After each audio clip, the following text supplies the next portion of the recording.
Good evening, everybody. This is the City of Aspen City Council work session for, wait, let me do this properly. Race fans, hot rodders, it's Monday, and it's budget kickoff. This is the work session for October 2nd, 2023. Today we have one item, which is budget kickoff, recommended budget reviews, administrative departments, information technology, employee housing, and benefits. Pete, are you going to start this off? Sarah? You get me this year. Welcome, everyone. We are pretty stoked to present this budget to you because we think it has some pretty cool things in it for the upcoming year. And it's in response to your 6 council goals. I provided each of you, so we don't have to print this over and over, the laminated copy at your seat, along with the missions, values, and the strategic focus areas adopted by City Council. I should say it's the 5 outwardly facing. There is a 6th one on organizational development that is internally facing. So tonight, I'm recommending to you a total appropriations of $185 million and a net of $154 million and some change to really accomplish the work that you're looking for the community. When we go through this, a lot of this is continuation of services, but I would say this year is a little surprised at the number of FTE requests we received, particularly in this hiring market. There's 10 of them that I have authorized in my move forward into the recommendation to you at this point, and look forward to talking about those with you and the department directors as we get into them. I also think that we are pretty fortunate that even though there might be some softening on revenue, it has not been to the point yet where we're too worried about it, just things we're going to keep an eye on. Procedurally, I want to let you know we're waiting still for property tax evaluations from Pickens County. So that's a little bit of an unknown in our revenues here for our funds that are property tax dependent. We want you to get those values to assist you in the conversation about whether you're intending to rebate any of that further for things that are not subject to TABOR. So be on the lookout for that. We are not going to get those until the middle of this month, most likely, as the soonest. And then you will have to adopt the mill levy rates here as part of your traditional steps towards the end of the year. I do want to let you know when it comes to mill levy, there is some current work happening around Proposition HH in the state that could make all of this a little uncertain and some different procedures. During a regular meeting, we'll probably follow up with you, determine whether you would like to take a position on Proposition HH, and provide you more details about just what it is and how does it impact Aspen and the Mountain West in particular, in our peer cities and mountain resort communities. The only other thing, before we get into the numbers, I just want to share with you that every director has been through a lot to get to this point.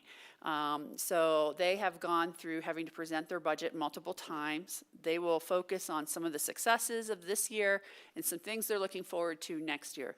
They will not be presenting you all their successes or all of their plans for 2024. They're just, we would need twice the number of meetings to get into that level of detail. But for some of them, this is their first time or perhaps their only time all year before they come before you. So if you have any questions, I'm here to help translate back and forth, perhaps between your request and their operations, if that comes up as a needed service. They also know, every staff member knows I'm a lifeline for them. If they're not quite sure, they can always kick something over to me to help us through that. So if you're not getting what you need back in answers, don't hesitate to look to me. Because we want this to be a meaningful and valuable use of your time and your decision making as we go forward. As budget amendments are made, just on a process standpoint, what will happen is that we'll present the budget, and if there's any general thoughts about how some changes should be made that we see from straw polling that is a majority of council, we will bring that back for confirmation at your next budget work session. But there will be a time at the end for full conversation and debate about changes throughout the budget document to assist us in preparing the final document that will be before you to adopt by resolution with a public hearing in December. It's kind of unusual, but our charter requires it by resolution. This is the first place I've ever worked that does it by resolution. It's always ordinance everywhere else. But there is a public hearing attached to it. So it's sort of a one time a year we have this unusual combination of resolution and public hearing. And generally there is not public comment during the work sessions, but public comment is reserved for that hearing in December. And we certainly, though, are happy to assist if you're getting questions from the community in the meantime that you need additional clarification on for your constituents. And with that, I'm going to turn over to Matt that provides you the highlights.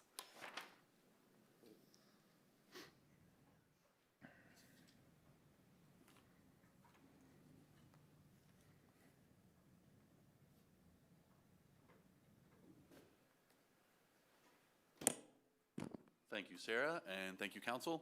Matt Grau, Budget Manager for the Finance Department for the city. And this is my first year going through the budget as well, so I appreciate any feedback you can offer to me as we work through these sessions the next few weeks. Just an overview, again, as Sarah mentioned, focused on providing high-level services for the folks that live in Aspen as well as our visitors, keeping that excellent level of service while working towards the 6 council goals that were adopted in June of 2023. As Sarah mentioned, net appropriations is the number I've highlighted on here, 154 million and change. It's almost 13 million higher than the 2023 original budget, and that is made up of ongoing base budget items, less 2023 one-time, plus supplementals, as well as our capital outlay for 2024 and debt service for 2024 as well. Just a look at base revenues and expenses. As you may know, about 50% of our revenues come in through taxes. Most of those are already earmarked for certain items based on voter approval. The ones that we do have a little more flexibility with are our property taxes and then the city share of the county tax. There is a 3-year look at how they've grown over the last few years. Keep in mind that kind of 21 and 22 were historic COVID bounce back years. 2023 has settled more into kind of long-term historic trends there, and 2024 is conservative, that 2.3% growth over 2023. On the operating expense side, it's about 2/3 of our budget, and capital makes up almost the other third. Supplemental requests for 2024 are only 2% of that total budget, and our debt service is about 4%. Bill. Matt, on the general revenue taxes line item, is the predominant reason for the big increase from 23 versus 22 and also 24 versus 23 due to the short-term rental tax, or something else I'm not thinking about? It's definitely a piece of it. I'll look to Pete for a little more color. Yeah, I think that's going to be a component of 23 only has a half year of that new tax in place, and so it'll double basically into the 24 year. We also have a little bit of a stagnation, if you will, on the real estate transfer tax at this point in our planning, but then we have a little bit of a mild growth rate on the various tax streams for sales tax and lodging tax. So it's predominantly going to be that STR tax that's going to make up a decent chunk of that jump. Thanks. Could you give us cliff notes on the intergovernmental revenues? Where does that come from? Great question, and I apologize. It's okay. I'll again look over here. Yeah, so those are really talking about other jurisdictions that are going to be sharing some revenues with us. So a lot of that is going to be from the county and the state level. We have things like the share of a marijuana tax at the state level. We have used to have a cigarette sales tax that we used to receive some money from. We have county roads and bridges. We have highway user tax funds, things of that nature. Those are basically these back and forths between different government entities that are playing into that number. And why is there such a big delta between 22 and 23? Let me look at that. I think the majority of that is probably a one-time grant on that particular case, and that's probably the ARPA funds. Thank you. One more question, Matt. On the previous slide, you showed a 2024 budget versus 2023 original budget. Do we have somewhere a chart that shows the 2023 as amended versus your 2024 budget? So I do actually have that in the monthly reports that I send out every month. You'll be able to see that delta.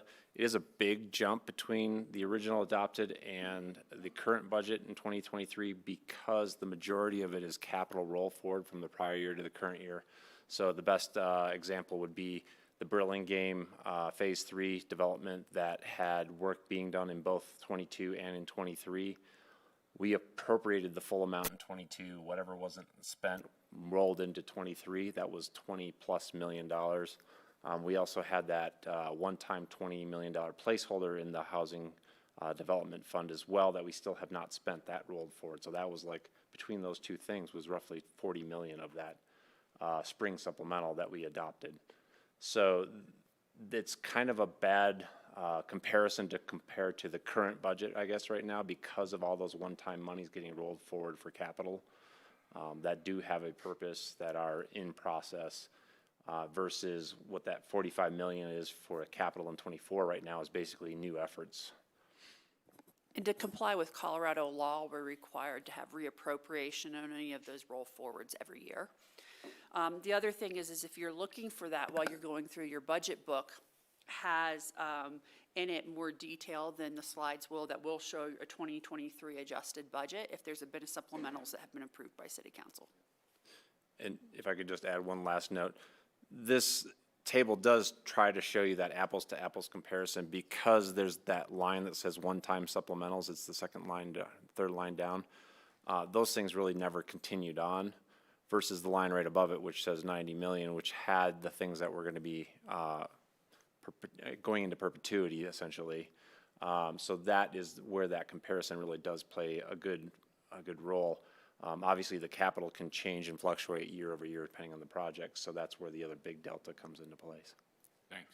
Bill, I think that rolling forward is something that is unique to governments.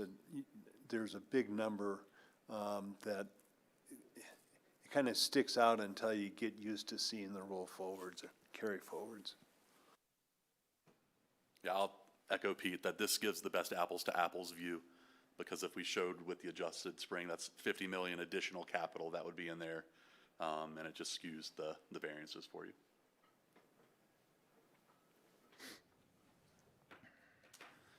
So to drill in from that net down to total operating, 102 million for 2024, 98% or 99 million of it is that base budget, that prior year continuation, ongoing, plus approved merit, health insurance premiums, and the 2.5% inflationary on goods and services.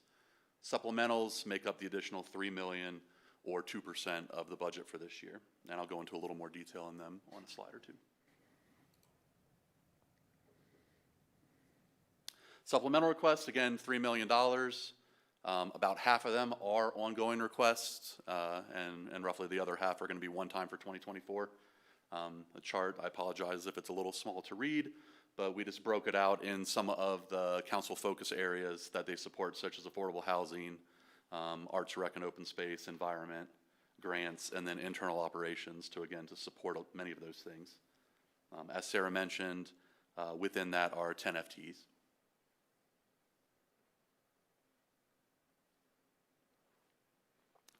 Capital maintenance, 46 million for 2024. Again, highlighting some of the council goal areas, mobility, environment, housing, infrastructure within those projects. The top 10% of the projects make up about 75% of that 46 million. And there are large numbers such as Lumberyard Phase 0, preservation of the powerhouse building, et cetera. And again, in your budget book is much more detail on each capital project, project descriptions, task level budgets, et cetera. Debt for 2024, 6.4 million. Not very exciting. It's our repayment of principal and interest as scheduled for 2024 and outstanding debt. The bulk of it for our two newest city assets in the APD building and City Hall. I will point out under the charter, the debt limit for 2023 and 2022, based on 20% of the assessed value, was about 400 million. And based on the very early preliminary numbers shared by Pitkin County, Pete has helped calculate it could potentially increase above $600 million. Let's not do that. Yes, agreed. And then finally, just a calendar of our work sessions over the next month, starting with tonight with general fund administrative units and employee housing and benefits and the AMP fund through October 30th, when our component units and apps should come in to talk with us.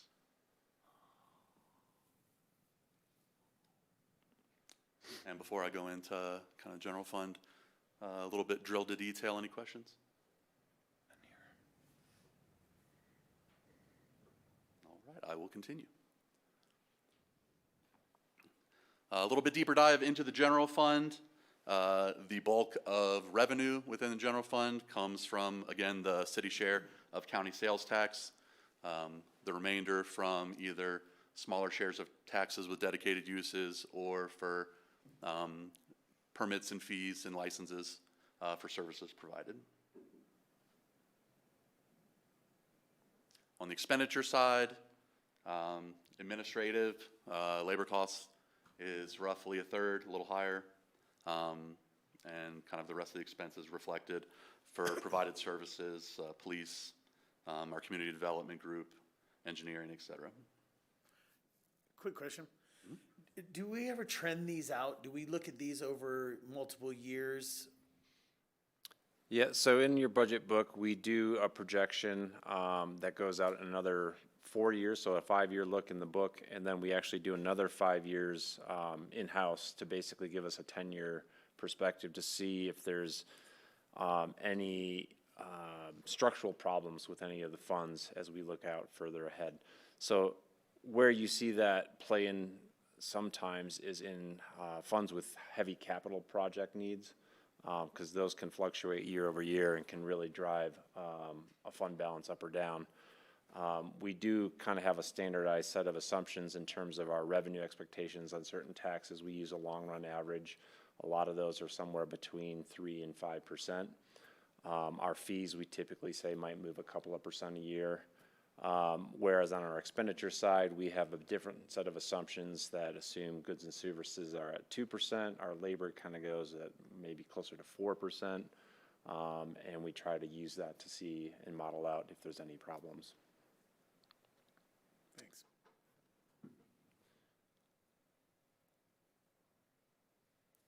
And with that, I will turn it back to Sarah to discuss. Actually, I have 2 more slides, I believe, before I pass it off to you. I apologize. So again, kind of drilling down from the general fund into administrative services. These are a lot of the centralized functions within the general fund that provide services both to the city and then to other departments within the city as well. So there's kind of the FTE breakdown structure between the various offices, departments. And again, personnel, labor costs is the largest expense line item within that. Revenues, general fund overhead helps pay for those centralized services, so all the other departments contribute into the admin services to help fund those centralized services. There's also some minimal fees that are collected. And on the operating budget side, those expenses are spread out throughout manager's office, finance, the asset team, human resources, et cetera. So, any questions? General fund or admin services? Sure. Is there a formula that correlates between what the expenses for a given category are and the revenues that you collect, or the revenues that you allocate? There's multiple steps in the formula. It is partially based on FTE counts within those departments. It's also based upon how time is spent Yeah. of some of those staff, particularly staff that might be regulating. So an example, in the attorney's office, the amount of support necessary to the community development department and to the boards and commissions. Got it. So the one that just sticks out numerically here to me is the clerk's office, 825,000 of expenses and 68,000 of revenues. I didn't compare Right. the others, but that one is a pretty, So in the clerk's office, they take in the fees for liquor licensing and things of that nature, small dollar amount in terms of their fees. yeah. So they're more heavily subsidized by that general fund overhead calculation, basically to cover up the difference of that. And again, that overhead calculation is basically all the other departments and funds paying into the general fund for these services. It recoups about 50% of the total administrative costs. The other 50% either comes from the fees that these departments generate, which is minimal, or it comes from the general purpose property tax or the city share of the county sales tax Thanks. to make up the difference. And in most of these departments, they offer services that are not fee-based. So the clerk's office with their record retention requirements for the entire organization.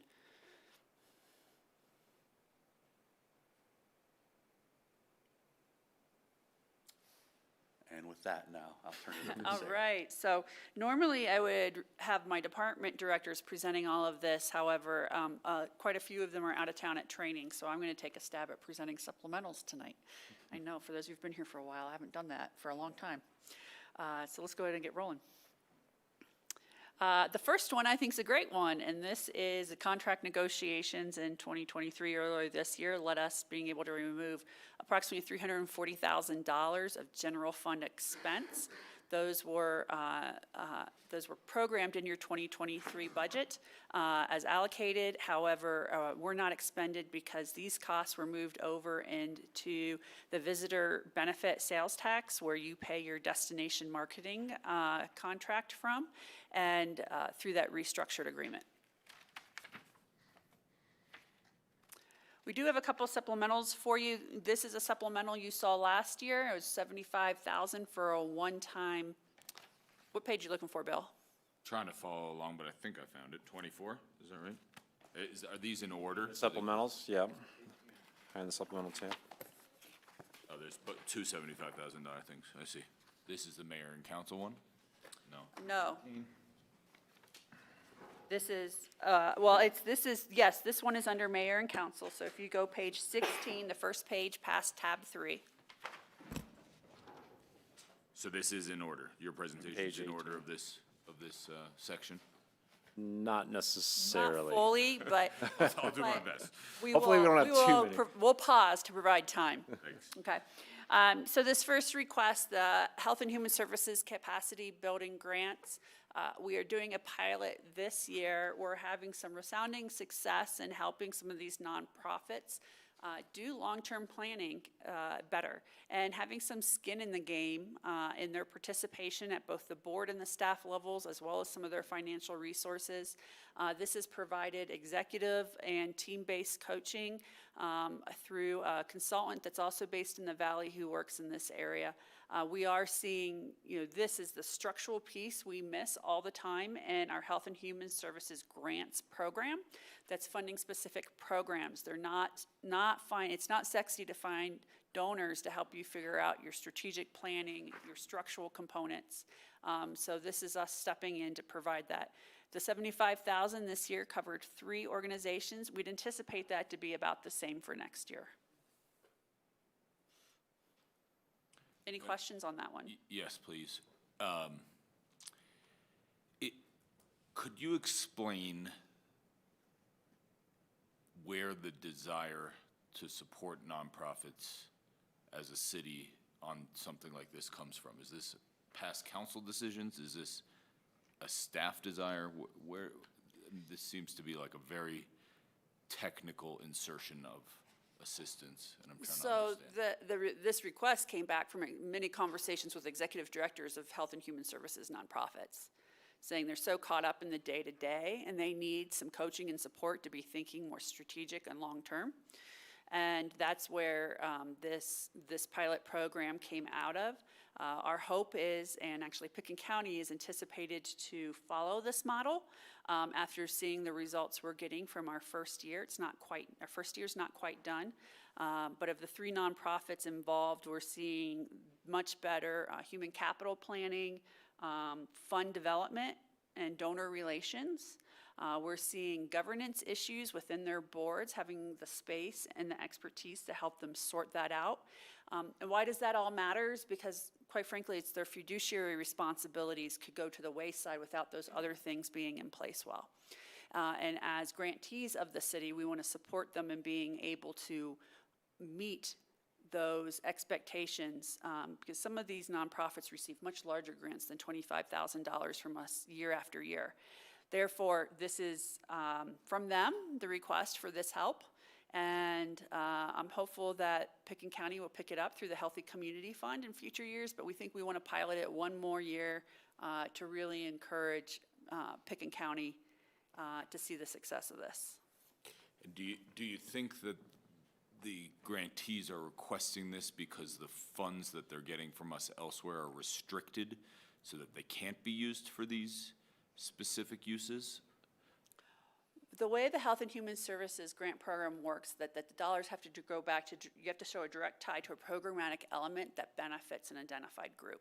So that program has been designed that way for 15 plus years, I would say. And so this is a new element. There was a desire by previous councils not to intermix this capacity building work in with the direct programmatic impact the dollars could have in the community. So I think the answer is yes to my question, right? Like the other funds that we give them are restricted and cannot be used for capacity building. And so that's why It's you've minimized of how much overhead support that they can build into those grants. And your community representatives on your grant panels look at that in their criteria of what is the impact being made from the dollars. This is more of a, as you said, technical, and so this, we were provided permission in 2022 to administer this program at the staff level, including the selection of the nonprofits, because it is pretty technical application process and commitment process. Yeah, I guess I'm ultimately curious why these nonprofits wouldn't use some of the funds that they raise elsewhere that aren't restricted to do this type of work, and why we need to custom craft this very niche program to help them meet these goals. And I definitely defer to them on that. I think a lot of it is we're, for the first time, they're getting some skill building to even be able to look at some issues that they don't know even exist in the way they're operating. It's that difference between the governance of an executive body and the administration and the capacity of that nonprofit director to run their operations. Okay, thanks. Any other questions on that one? The next one is about the City of Aspen Employee Appreciation Funding. Just as a friendly reminder, I ended a practice from my predecessor that had employees paying into a fund for their own employee recognition as a voluntary payroll deduction. It just does not fit into the culture that I think we want in this organization to do that. Since then, we have been using some savings to fund these programs, and in discussion with a few of you, you requested this come forward as a formal request so that it is clearly identified and funded in the budget. Secondly, I was also asked to price what it costs to provide a thank you or incentive gift from the council. That number is on the slide for you and is not included in the $55,000.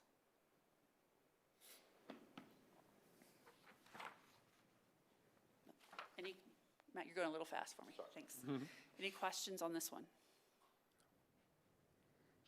So this is 3 to 4 events a year, 330 full-time positions, and then all of our seasonal and intermittent staff are invited to those events as well. So this is, a workforce of roughly 450 to 500 who are eligible to participate in these activities. My only comment would be, and I think I'm stealing a comment from Sam when this came up earlier in the year, would be if we do the gift, it should be to local City of Aspen-based businesses in the form of a gift card, gift certificate type of thing. Certainly, so for for council's discussion, it would be helpful to understand if you want to appropriate that additional $29,000-$30,000. We don't need that answer tonight, we just need that answer by the end of the month. Okay? Okay, this next one, about $230,000 across, is this multiple funds or just the general fund? Every fund. Okay, thank you, just to clarify. Oh, yeah, it's there on the right. Hey, approximately 2 years ago, I entered into a conversation with City Council around paid time off benefits in the city, and at the request of council, was asked to review this benefit because of some of the liabilities on the books, and I concurred with council that we have an ongoing liability we should look at managing better. And so what this does is it reduces the number of hours an employee can keep in their paid time off bank year to year. And for the first year only, it's a buy down of employees that are over the new maximum that we're lowering to. So the 238 or the 464 hours, depending upon your role in the organization. One of the reasons why this is important is reducing this benefit without a payout will definitely be of concern to me in administering, in essence, a benefits cut if we do it otherwise. And this affects about 90 to 100 staff in the organization. So for $230,000, I think it's a goodwill gesture on behalf of leadership in the organization to make that buy down occur, and then set the new benchmark going forward. Why is such a high percentage of the total dollars in Fund 001? Fund 001 is the general fund. You have some of your most, two reasons. You have some of your most senior employees in that area, and also some of your highly compensated employees within that fund. Thanks. I just want to make a comment that in the packet it says 408 for patrol officers, and on the slide it says 464. Correct. It's the 408 is correct number. Thank you. Okay.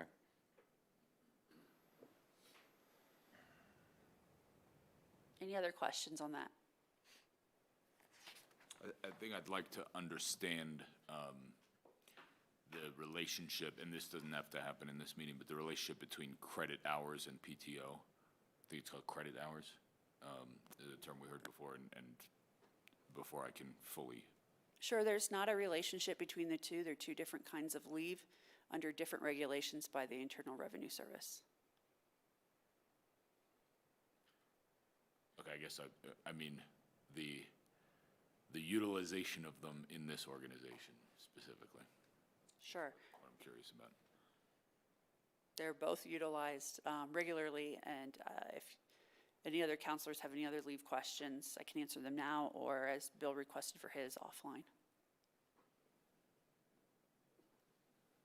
Okay, so you'll see this PTO cash out pop up over and over across the funds as we distributed it for appropriations.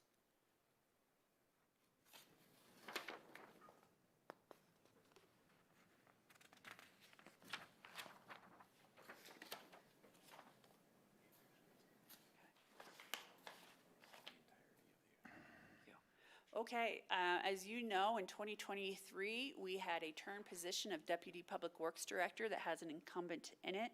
As we prepare for the retirement of the Public Works Director, which I don't want to put on the spot here about what his date is, but we need a little more time in 2024 for that transition, and so we're requesting a half year of funding for this termed role. It is anticipated that with that retirement, that this role will exit from the organization, and this is part of the succession planning for the Public Works Department.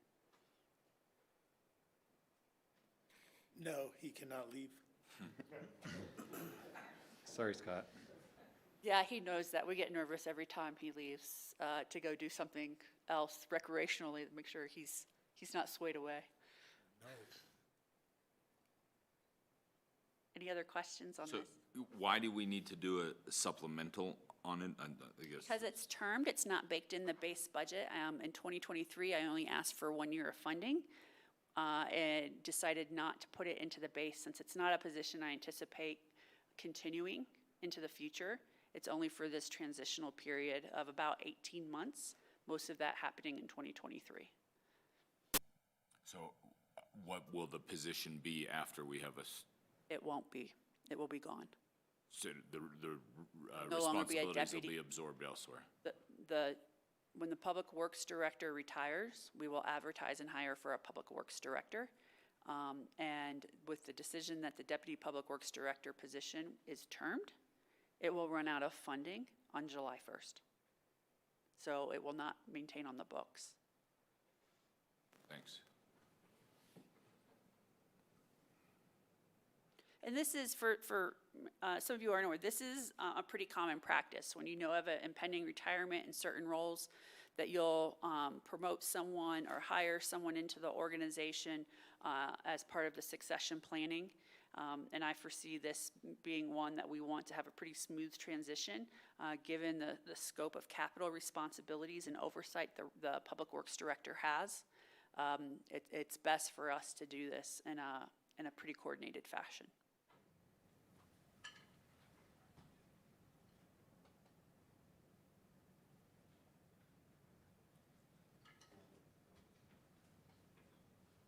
Is there another question for me?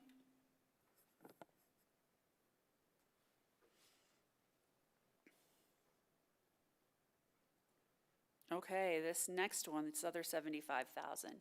So in 2023, the city is finishing up, I should say we're in the middle of an analysis of where we are in gaps between how we deliver services to certain populations of the community and using third-party expertise to help us understand that in more detail for different sectors of our population in the community. So whether those are full-time residents, whether that's a certain ethnic or language characteristic. This next 75,000 is critical in that it does a few things. It actually lets us start implementing the recommendations from that analysis of where there can be improvements. This has been a pretty comprehensive effort to focus on how ready are we for changes as an organization, and is, in our opinion, quite frankly, a critical part of retention and recruitment of employees, that we have clarity about these gaps, that we recognize they exist, and that we have strategies for closing gaps.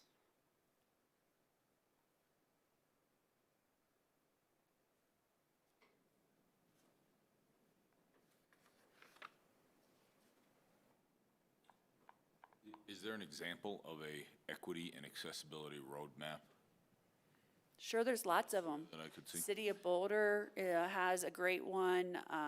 Chesapeake, Virginia has a great one. There's a good, at least 100 of them out there.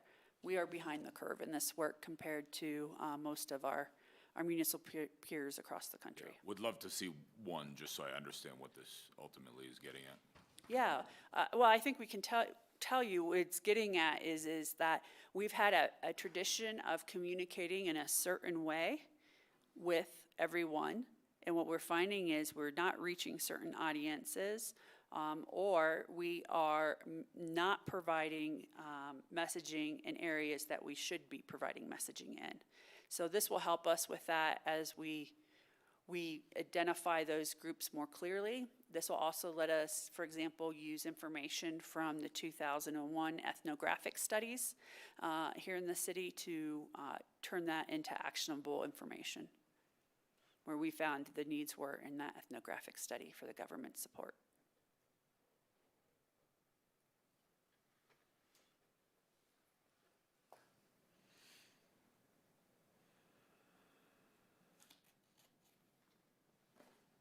All right, let's move on. That's good. All right, the next one is specifically that we want to increase multilingual support for professional translation services.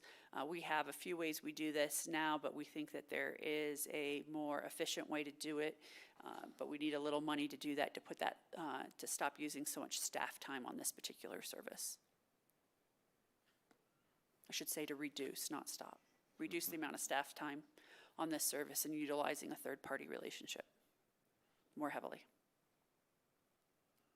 Is this primarily for like person-to-person communications or like document translations? Both. And also could be live translation if necessary, for example, during a public meeting, if we need to bring in sign language or Spanish-speaking interpreters to increase accessibility at those public open houses in particular. Sir, could this be, I'm thinking specifically of APSHA, where we have a need to increase Spanish language and translations of all the documents. Could APSHA hire city or team with the city for this? So sure, a portion of the communication staff time is dedicated to APSHA. I think if it's a translation project, for example, take the entire regulations and translate them into another language instead of using online translation tools, we would treat that, of that scale, probably as a separate project than this. But for smaller things, this service would absolutely be available to APSHA.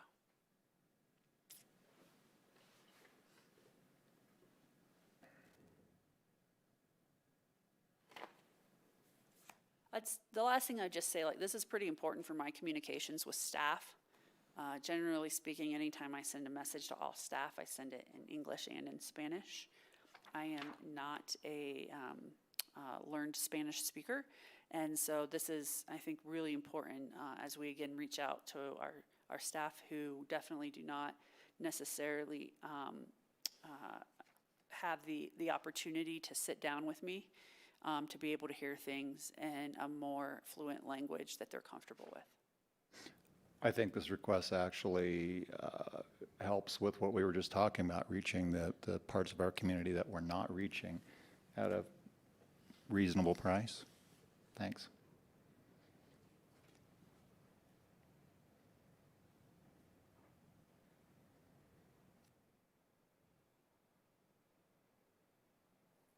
Okay, this next citywide one has to do with additional software that also supports the organization, and it's actually what we use behind the scenes also to help us in planning and managing your goals.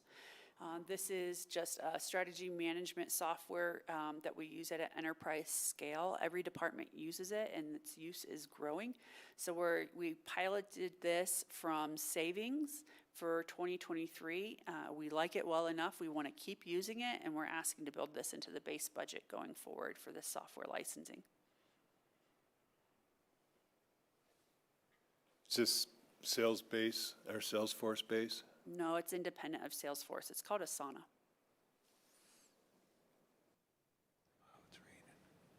Would it replace any other softwares that you're currently using, or just layers on top of everything? It doesn't replace anything else. What we were finding is a lot of departments were doing this in Excel, which doesn't have the reporting up features that we need to be able to look across the entire organization as a senior management team.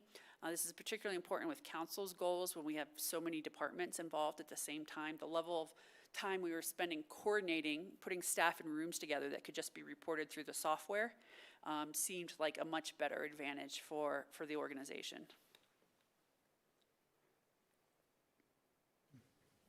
What kind of assurances are there that the 60K ongoing is going to remain at 60 or 90 next year and 120 the year after? Well, it's part of the reason why we went from, instead of individual licensing to enterprise licensing, is to help lock some of that in for us. I can't give you any guarantees on any of the licensing, what the market's going to do with them. However, our relationship with Asana has been pretty positive, and the technology is being pretty well adopted in the organization as a key planning tool. Sir, if I can add into that, there's no customization with this tool. It's kind of pre-built, and we're just taking advantage of the existing functionality, so.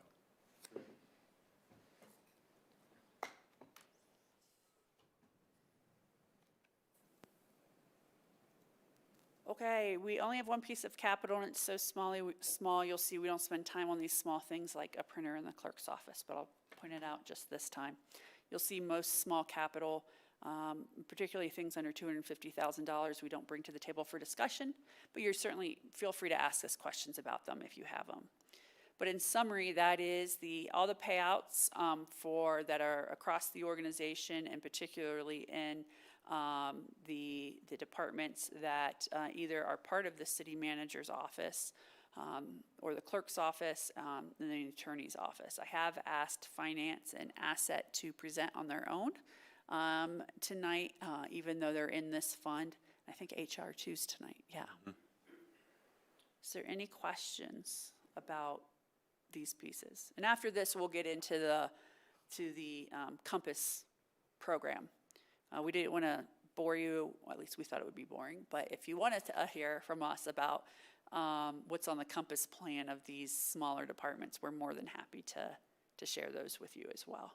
For just time tonight, we chose not to put all of them in the presentation.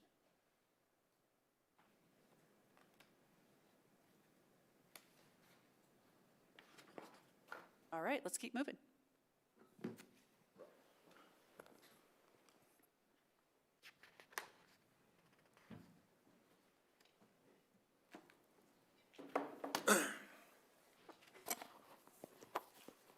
Good evening.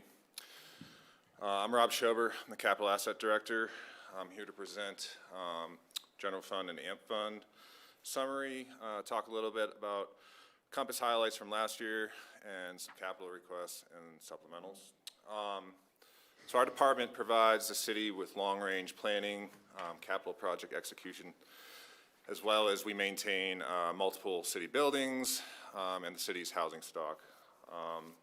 Keep in mind, as I talk tonight, I am talking about the AMP Fund, but we do manage projects across multiple funds, money across multiple funds. Kids First, we work for APSHA, the Wheeler, are just some examples. So what we're focusing on here on the AMP are our services do extend past that.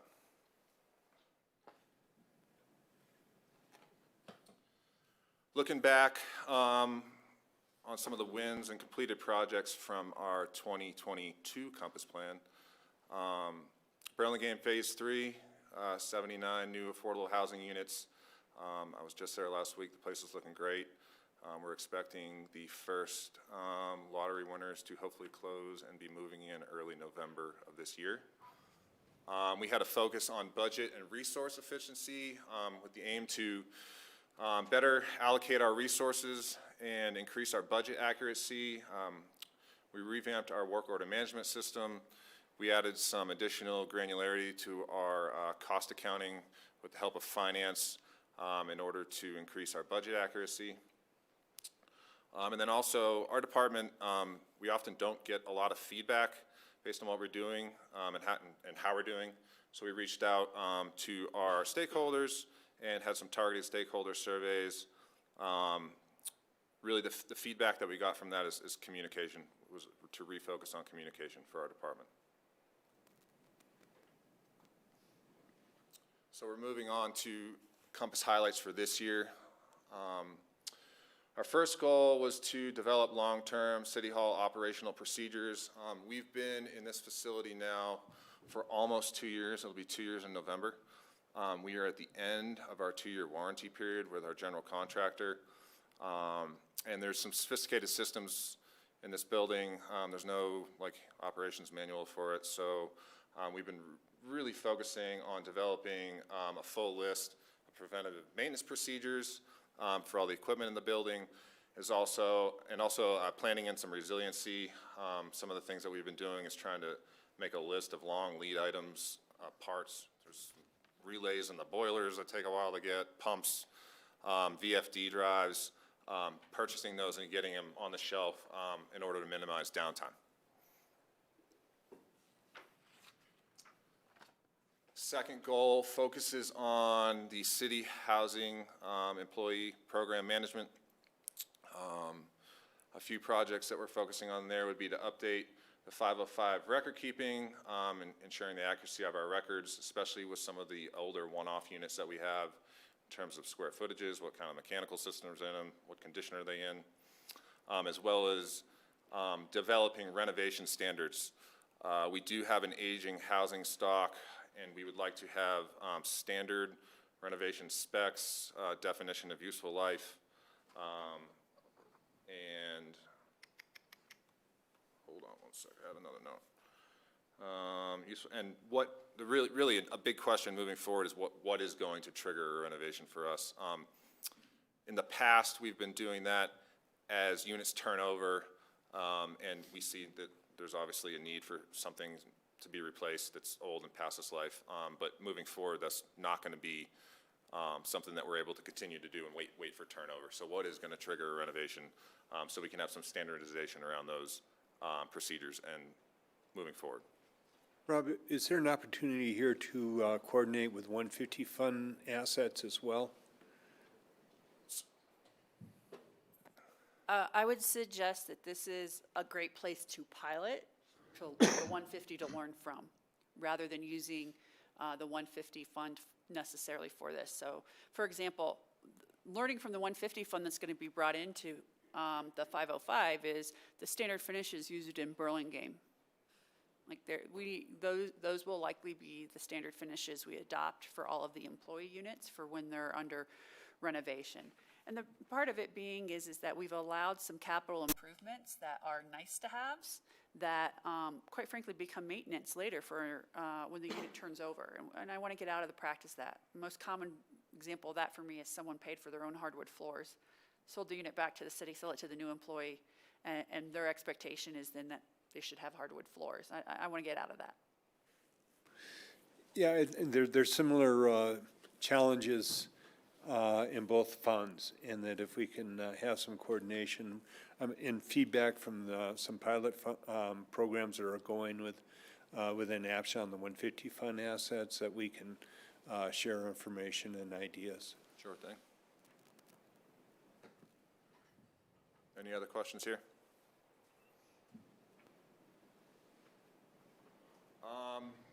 Another goal is to improve budget and capital project transparency. This is something you'll probably hear me talk about again and again.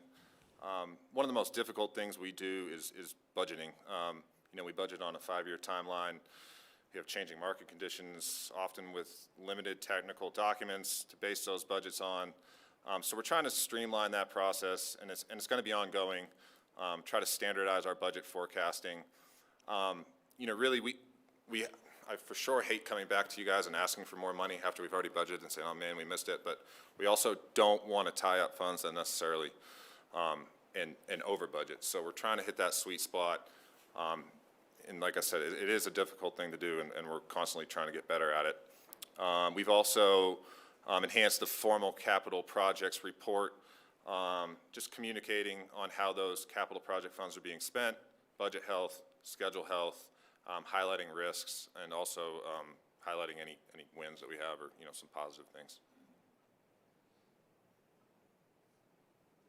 And you might ask why that standardization is important, and this is, I'll use the example of construction and inflation, is having 2 different departments using a different inflationary calculator for concrete, or some basic benchmark supply. That I think we need to bring some of this, as you recall, back, about 5 years ago. We had this a lot more centralized and under the asset team, and I'm asking that oversight come back to the asset team.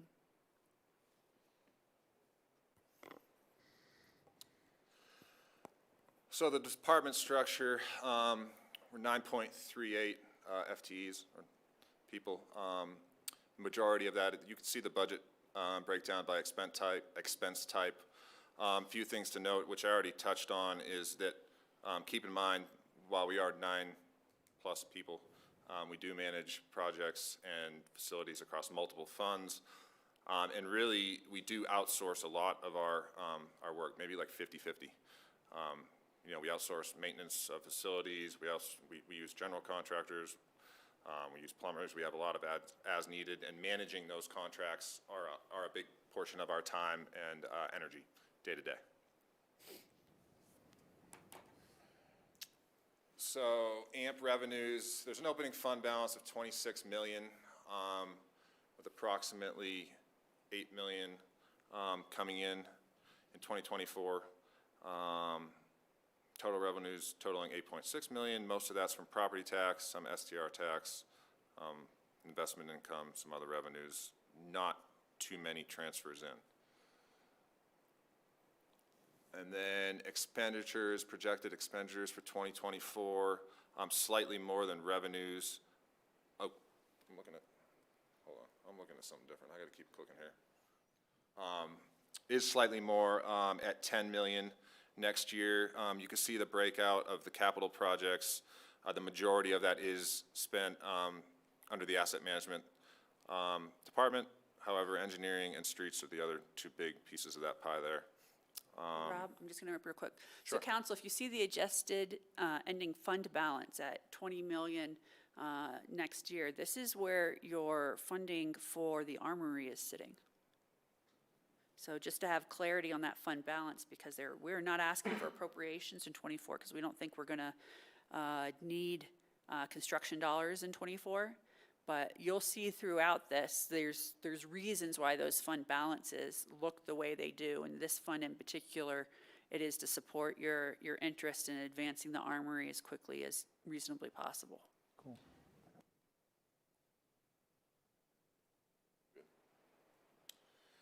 So I do have a supplemental request for an additional person, which is the reinstatement of the capital asset manager. This is an ongoing request. This position historically has been included in our organizational structure. It was reapportioned in 2022. We had multiple needs at that time and open positions, and we really needed someone to take care of this building, so that's who that became. This meets an immediate need for us. This person will focus on, again, what I just harped on was long-term capital planning and budget development, and provide operational support across multiple funds for all phases of capital project execution. Where do the savings in other departments that are currently performing these roles get represented? I'm not sure I quite understand the question. I wouldn't view it as financial savings. It's workload management. We have people doing some tasks that I would say I would prefer a more skilled professional be handling. Good examples, engineers' estimates, things like that I feel like we need to provide a new focus on that work that since this changed in 2022, I've seen it slipping off, and then we get bids back and we're kind of all over the board, and so we need to bring back some structure to that work rather than as decentralized as it's become. What that does on the other end is it frees up some work in other departments and lets us not seek additional FTE assistance there. And I would say, while that's a big number up there ongoing, a few good decisions every year by someone in that position provides value to the city, so. Thanks. I do have one more supplemental request for an increase to the City Hall operating budget, which is $110,000 that is ongoing. Utilities audited the building's electrical demand charges. So we have two services for this building, and the demand charges were not being billed properly for one service. That total is approximately $70,000 annually. I do want to be clear, we're not using any more energy. That is just the cost of lighting up the transformer and having that energy available annually. Secondly, I just spoke a little bit, we're ending the warranty period for the building here. We've been leaning pretty heavily on our general contractor and their subcontractors to help us maintain this building for the past 2 years. We did pull together a scope of work, solicit bids for an ongoing mechanical service contract, and that is $35,000 annually. Any questions?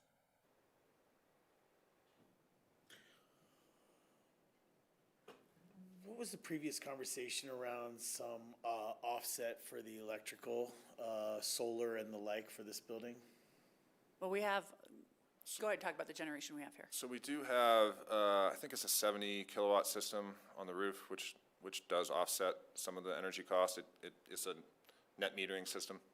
And previously, so when we, you've heard this last year when we budgeted initially, we took a stab at what the electrical costs were going to be for the building, and we were light on it. So I trued that up last year. and we are trending actually about the same in terms of like kilowatt usage for the building annually. This, again, is a service charge, which is a fixed charge.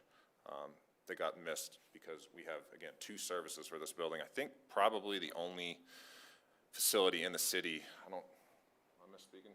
Yeah, Tyler. Yeah, we are the only building in the city that has 2 services coming into the building, so. Why do we have to? So the utility cannot support the size transformer required to power this building. Just literally size constraints. They don't have the ability to pull a crane in here and pick up a massive transformer, so we have 2 smaller ones. And also some space constraints, just where they're at back there would have been difficult to put a huge vault back there. Rob, we're talking about utility, we're talking about the city of Aspen grid? Correct.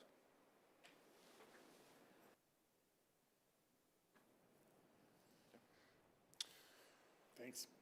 Major capital projects, armory remodel and reuse. We do have several consultants on board, signed up, and we are working on this now. I hope we see you all Wednesday night, 4 to 9 o'clock, I think, for tours. 4 to 7. Right after APSHA. We are asking for 2024 for an additional $920,000.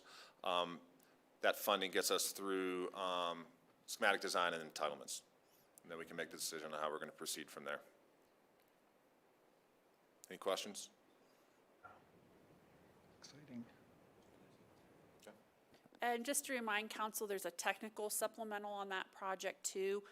With the changed timeline, we've gone ahead and advanced the fit testing, which is what we're sharing with the community on Wednesday.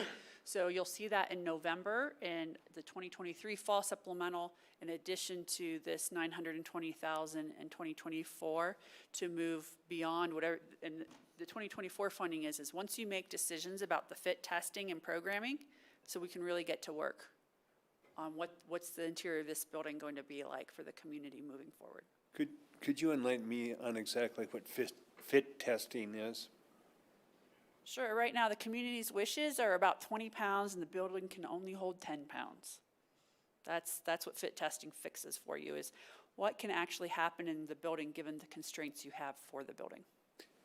So as I recall, that we haven't made a decision on exactly if there are going to be additions to the building or what the layouts are going to be for floors, so. Correct, none of that has come forward. I'm trying to just pull up the date. You have this on a work session later this year, this project. I just can't recall which one it is. I'm thinking it's in early December, early or mid-December. Yeah, it's early December, yeah. So Go ahead, Ward. if an addition on the Warren Alley side is decided on, and if a full basement is decided on, then maybe 15 pounds can fit into the 20-pound sack. But The that's sack bigger. well, yeah, the sack is bigger, more can fit in it, but it's also, An expensive sack. yeah, exactly.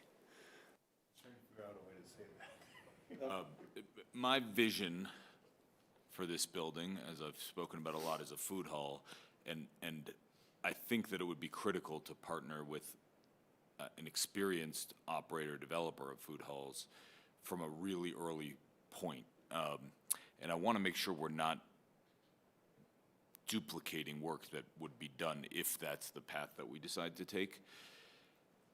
I don't know how to say it more simply, but I don't think that we should be doing schematic design really until we have that partnership figured out. And so I want to make sure that, I guess I should say, I think we should figure out the strategy for that building before we greenlight a bunch of money for design. So that work session in December, we're going to have multiple uses, what fits, what doesn't fit, food being one of them. That's the route we decide to go. That'll for sure be one of the first things we do. And also, to Ward's point, we can, at that time, make the call, do we want to increase the size of the SAC? For what uses would we be increasing the size of the SAC? and go from there.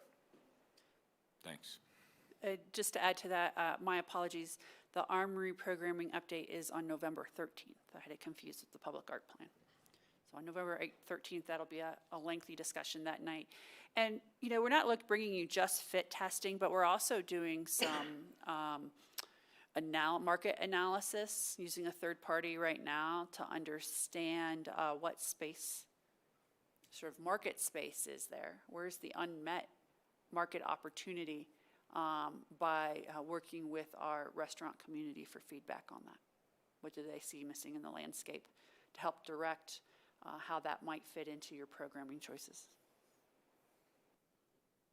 Not to spoil it, but we have been talking with some restaurant operators, developers, so. Can't wait to see it. Yeah, exciting. See you Wednesday, 4 to 7. By the way, I also asked for some additional tour times. I think it's hard for people to meet just that one opportunity, so it doesn't need to be a whole song and a dance, but I would really appreciate another opportunity for people to come visit. Noted. What are you saying? I'm saying the one opportunity. I know, I know that part of it, but when? What do you? Oh, do it's you have people? Do you have something specific different, people in maybe mind? a midday time the following week or something like that, if it's possible. It'd probably be a very short period, like a 1-hour opportunity for anyone who wants to stop in. Are you looking at scheduling that? Jen and I have not had an opportunity to talk because I returned to Aspen at like 2:30 today. And that request came in on Friday night, Saturday morning. Okay. Thanks. That would be based on a demand or desire for that additional time from the public? I just really need a chance to talk to Jen to see if she's here, Okay. to be able to lead those tours, and also to understand whether operations are happening in the building, to pick a time that does not disrupt the other activities in the building.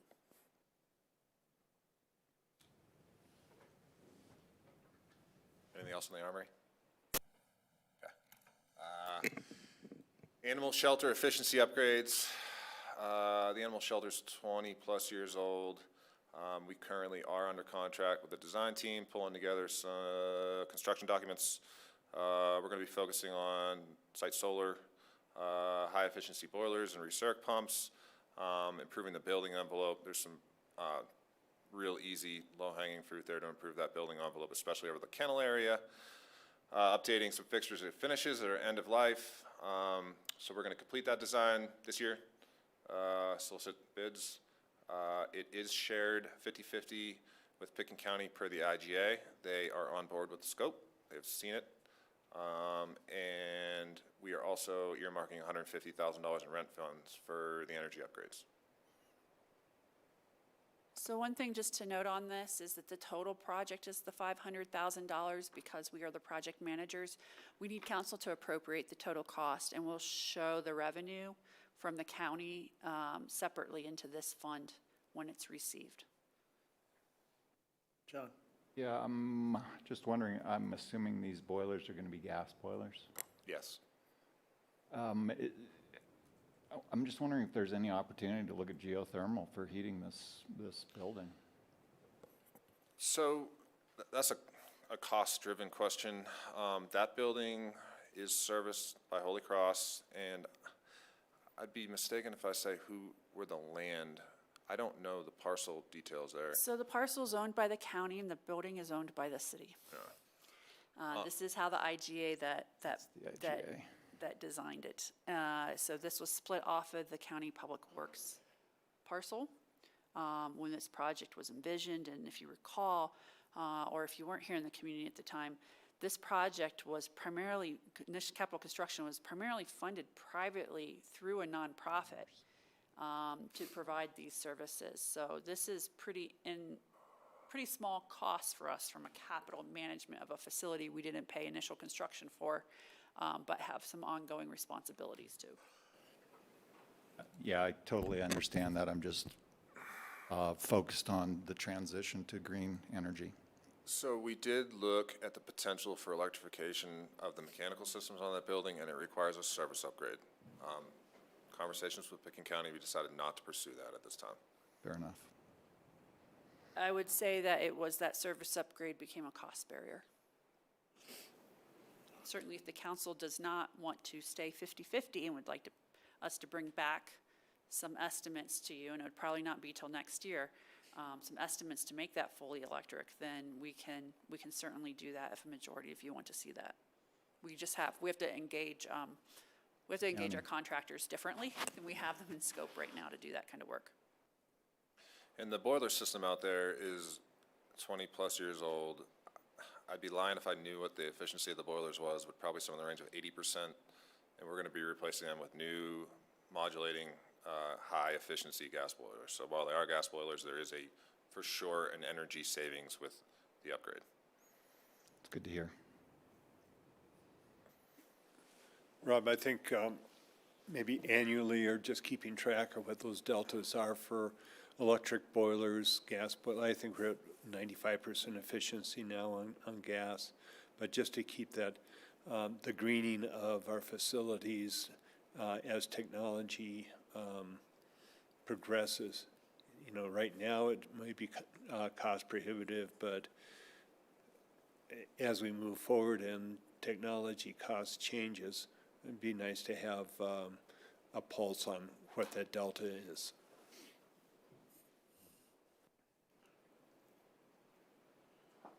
Nice picture, Rob. That's my one good one.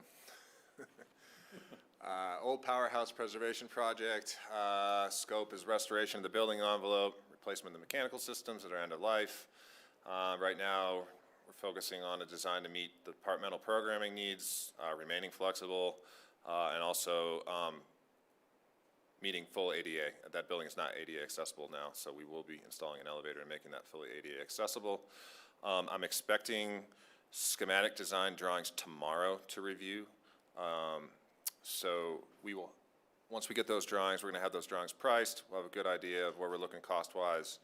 And there's some decision points that we will be back to council for, including the dormer, the overhead door, overhead door, and there is an option. One option that we are looking at is geothermal there. So I will have some idea of the costs associated with that. There's also risk to drilling geothermal wells, some complications, but we will be looking at that, coming back to you with some high-level price differences, as well as highlighting what the energy savings are for that versus a more traditional heat pump, electric heat pump system for the building. I really appreciate that. Thanks. Rob, just to refresh my memory, don't we have some geothermal in this building? So yes, we do. It would be a different type of geothermal system. We'd be drilling geothermal wells and using the wells, which have a conductive liner on them, to transfer energy, versus here we're using water as the source. So it would be raising the temperature to 55 and... Correct. So it'd be what the gist of it is, it's a geothermal system that has electric heat coils that supplement that. Closed circuit. Yep. More of what people think of a traditional geothermal system. Yeah, thanks. Rob, are we building in the flexibility to use the downstairs as a community use like we discussed? So that's another thing that we'll come back to you for. There are some additional cost studies associated with that, specifically with the air handling system. So we'll have a better idea of what that is in terms of occupancy increasing to like 100 plus versus just having 30 or 40 people in there. But yeah, we are continuing down that road. And do the construction costs or contingencies incorporate that yet or not? No. Presenting it. Thanks.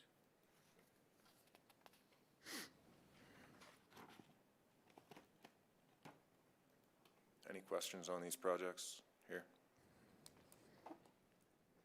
So council, this is the sheet you'll see us not talk about, but this is just what we view as ongoing capital work we have to do to maintain things, are these appropriations. Got it. So unless you flag us for one of them, we're not going to talk about them.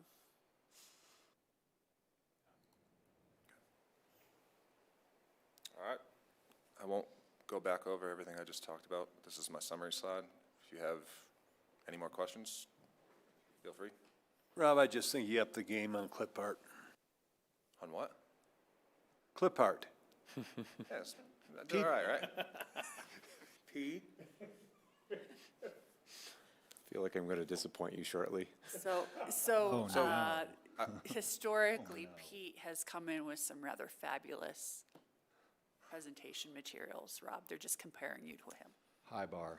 Of course I'm better than Pete. I mean, that's straight up, like, we can just, Here, borrow my glasses. yeah. Thanks, Rob. All right, thank you, guys. Thank you. Thanks, Rob. Good evening, Council. Pete Strecker, Finance Director. I have the privilege of being the leader for a team of 16 staff in the Finance Department. I have some folks here that really well represent the team. Obviously, Matt is brand new to the organization, but doing a phenomenal job. And I know Don was here earlier, and I think he just stepped out, but that's like a long tenured employee for the organization. Everybody on my team does great work. They have a unique skill set that maybe doesn't translate to all roles or positions, and it's highly valued by me. As an organization, obviously we have this centralized office to support the organization, but every department has its own financial responsibilities. They have to put in their requests, manage their budgets, advocate for their budgets, be able to explain those. They have to help with the initiation of contracts, and what really happens is my team kind of works in conjunction with those departments, but also we do things that are independent of them as well. So things like we do the centralized payroll process. We do tax auditing on different businesses within our community and outside of our community. We also do all the debt management and investment work. So it's kind of a dual role, and as Matt said, we get funded by that overhead fee for the most part. Obviously, we do all the work on the business licensing side, but we don't really record that as revenue for us. It's revenue for the organization to kind of move forward. So with that, slide 2, I am going to highlight my team's Compass wins over the last year. Again, disappointing clip art maybe. We'll have to work on that a little bit. I don't get to put up shiny buildings or pictures of dogs too often, so we can work on that a little bit. We do have a lot of dogs in the office. So really my team doesn't have maybe the most sexy kind of view for the public. We do a lot of internal work. We're here to support the organization, make sure it's following fiscal practices that are advantageous to the community's dollars, being well managed, and getting the best outcome. So, you know, these two wins on the bookends here are really talking more about how we've improved organizational efficiencies, help folks be aware of their responsibilities, make sure they're managing their budgets appropriately, helping us make good decisions on even hiring, for instance, or where our needs are. The middle one obviously is a little bit more outward facing. We did a lot of work on the short-term rental tax that just passed this last year and went into effect in May. We did that in conjunction with the ComDev staff and really had to partner on that with the business community and make sure that we were giving them the support they need and knew what was required when we hit May 1st. Looking forward, we're really trying to do some innovative projects with our software system. So basically, back in 2017, we ended our relationship with our prior vendor and our prior financial system that we had used for 19 years. When you put a new financial system in place, it's fairly disruptive for an organization, especially of our size. We went to a cloud-based system, a very robust system. And when we talked to our auditors, they're like, yeah, it's usually about a 3-year really rocky ride. And they were right. The organization really had to work with us as finance to try to help support them. But we've actually gotten to a point where we've really, I think, hit a good mark. I have a great team, and we are now going to be leaning in on this software to really use it to its full potential. And so it has a number of different modules already built into it that we're paying for. You all just approved the next 2-year extension on the hosting and licensing costs for this, which we did bring it down actually from our first 5 years, which was great. But we want to leverage some of the modules we have more efficiently and more robustly And so I have a crack team that's really ready to do that, and we're going to push that forward for the organization. In terms of a more outward-facing item, obviously, the community has a number of different tax streams that it's using to help support the organization and the community wishes. There are a couple things up here that are asterisks that really would take community input, council input before we would really move anything forward. So we're not pushing a sales tax or real estate transfer tax extension, but if the community wanted to move that forward, this is the team that would be here to support the council and the community to do that. I do think in 2024 it is a big election year. That might be the right time to have that question if the council and the community wishes. The top bullet point there is talking about integrating our tax intake system with the state's tax intake system. The state uses the same vendor that we use, which is advantageous, but we haven't built a linkage between the two yet. They actually had a bit of a rocky start with their system, even though they've been pushing all these communities to jump on board. They had very low vendor uptake for a while. That has now been remedied. They have a lot more vendors on there. They also are doing a good job in remitting the tax back to the communities, because as you know, the old tax structure, it used to take over a month and a half to get your revenue from the state when they collected it for you. They're down to about a week maybe now, so it's much better. This will really help us with online retailers, basically paying at a state level as a single point of payment, and they will then distribute it down to our level. So we are doing a good job in collecting a lot of online retailers, but I'm sure we're missing some. This will help with that. When is the appropriate time, do you believe, to talk about extending the housing sales tax and RET for 2024? Obviously, we're over a year away, so.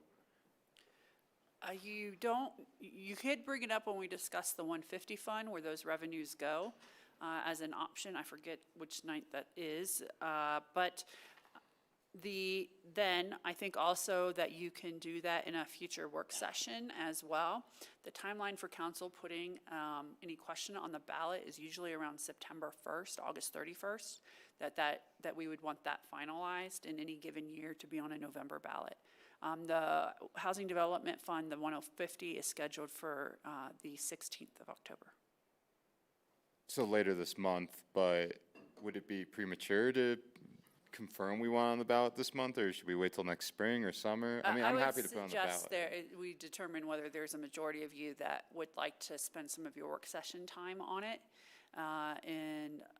Upcoming, you also will be having the lumberyard project come back multiple times, so we'll always have the qualifier that these renewals are necessary if you choose to issue debt. So, and those conversations are all appropriate locations. The decision of whether to place it on the ballot would really be inappropriate, though, on October 16th. It's just premature. You would want some estimating work, for example, by us on revenues to present back to you in work sessions. So, Sarah, requesting the work session's great. could you remind us of the sunset dates there, please? 2040? End of 2040. Yeah. And then, okay, well, I'm glad we're talking about it again, and we'll bring it up again sometime, probably in the spring or summer, to make it official, hopefully, if council agrees. Motor vehicle use tax, when is that sunset? So it does not have a sunset date on it. Our use tax for motor vehicles is a little bit different from the whole rest of the state of Colorado. So it's just something that my team's willing to look at, but that would require some discussion with the public and the council. Will that come back to us at a later date, or is it something I need to remember? If there's interest from the council, we can certainly bring that forward. Well, if it's needed, I assume the asterisk means it's needed at some point Yeah. to be talked about. The asterisk is there to imply that this is not can't be staff driven, like it can't be specific that staff is going to move this forward. It needs council and it needs the public. No, and I just want to make sure that, would I need to bring it up personally again? Or will it come up We need again? to give us direction. That's what it means. We don't care where that happens and when. Yep. But we would need 3 of you if there's a desire to move any one of those onto your work session calendar. And that'd be a city council comment appropriate time, or now would be appropriate time to say, let's make sure it's talked about? I will leave that up to the mayor about how he wants to run those inquiries and work session council requests. I don't think we need that request right now. You're welcome to bring it up in your next council comments. Outside of the 4 words that are on our screen, I don't know what the motor vehicle use tax is or is about, or what the renewal will be about. No, and that's why I didn't know either. That I talk about it now because I just don't want it to be lost and never talked about and then expire, I guess. So, I'll make sure to bring something forward to the council for. We'd love some information about what you're referring to. yeah. Yeah, Sam, it's something to do with if you buy a car out of the area that the taxes are paid. So most every other community has a use tax, and that use tax under the Colorado code will also say that you charge the use tax based on where the use will happen.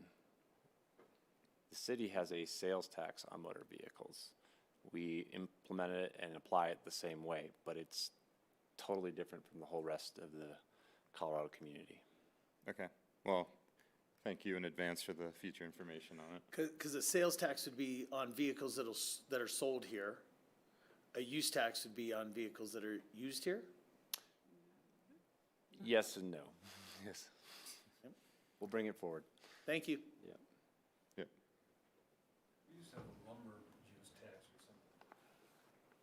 So there is there is a construction use tax, and so this tax functions just like the construction material use tax. Primarily that supports your transportation fund.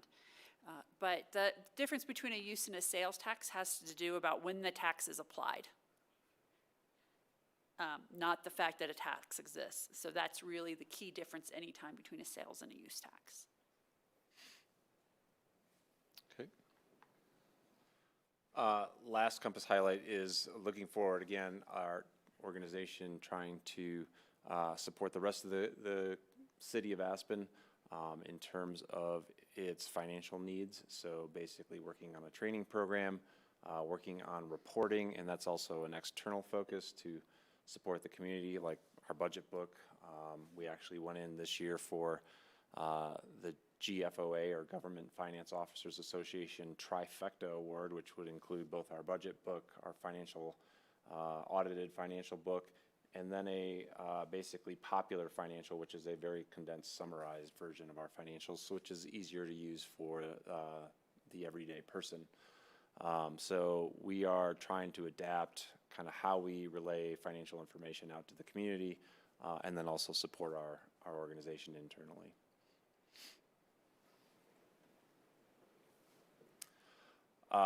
I do have one supplemental request. This is for an administrative specialist position. I have a staff, as I said, of 16 people. They're all very technically skilled. I'm using those really highly technical folks to do things that maybe are a little bit below their pay grade. Still much needed work, but you even have myself working on website management at times, or you'll have somebody else working on our records management, our payroll specialist. I have to pull in staff from other departments that might have some spare time to help with the sales tax rebate program every year from January to April. So this would just really help me right-size kind of the responsibilities to the right position. I also am cognizant that we can actually support some additional folks with the same role. And so not only handling the walk-up traffic for finance, but we can help support the manager's office when there's some turnover at the window there. And we can help some of the other departments that are immediately adjacent to us with some of their financial needs.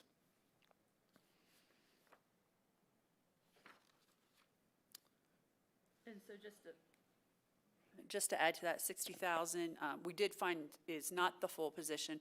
We did identify funding in base budget that can be added to this, so that's why we only need 60,000 to be able to make the position whole. Thank you.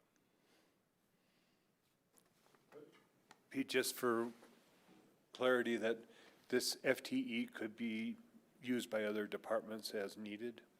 Yeah, so it will predominantly support finance, but it can be leveraged with some of those departments adjacent to us. They can help with paying vendors for them, helping to do some ordering, things like that. And again, all the walk-up traffic it can support as well.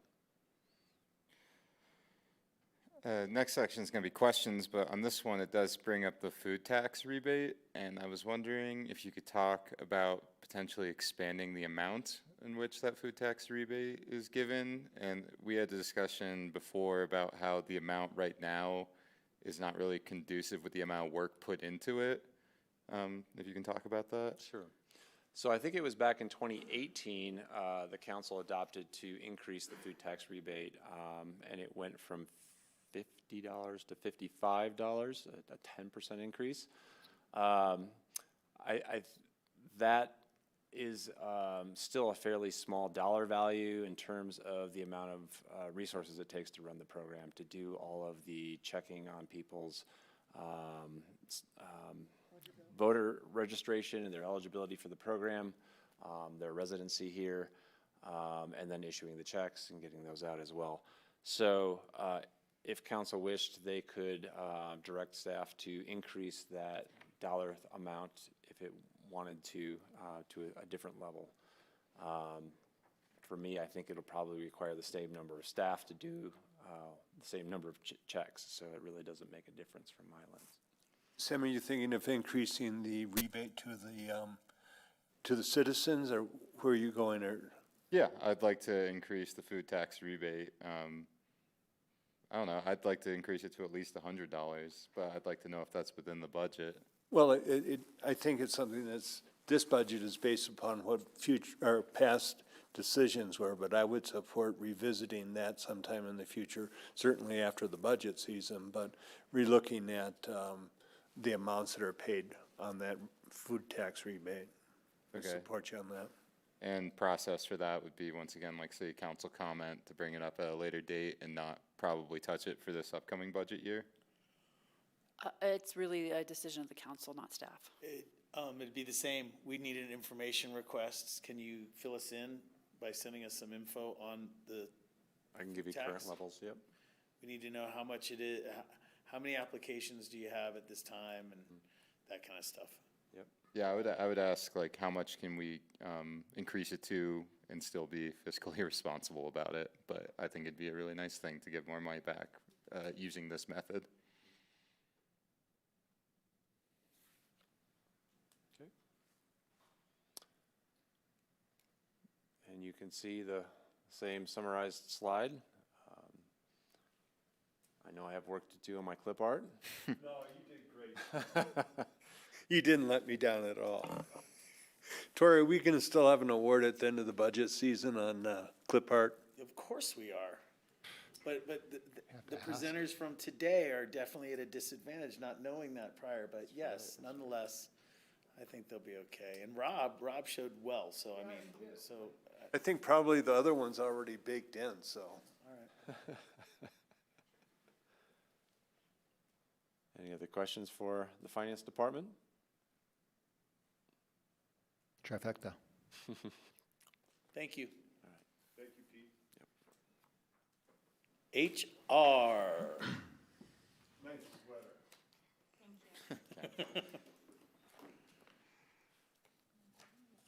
Hello again.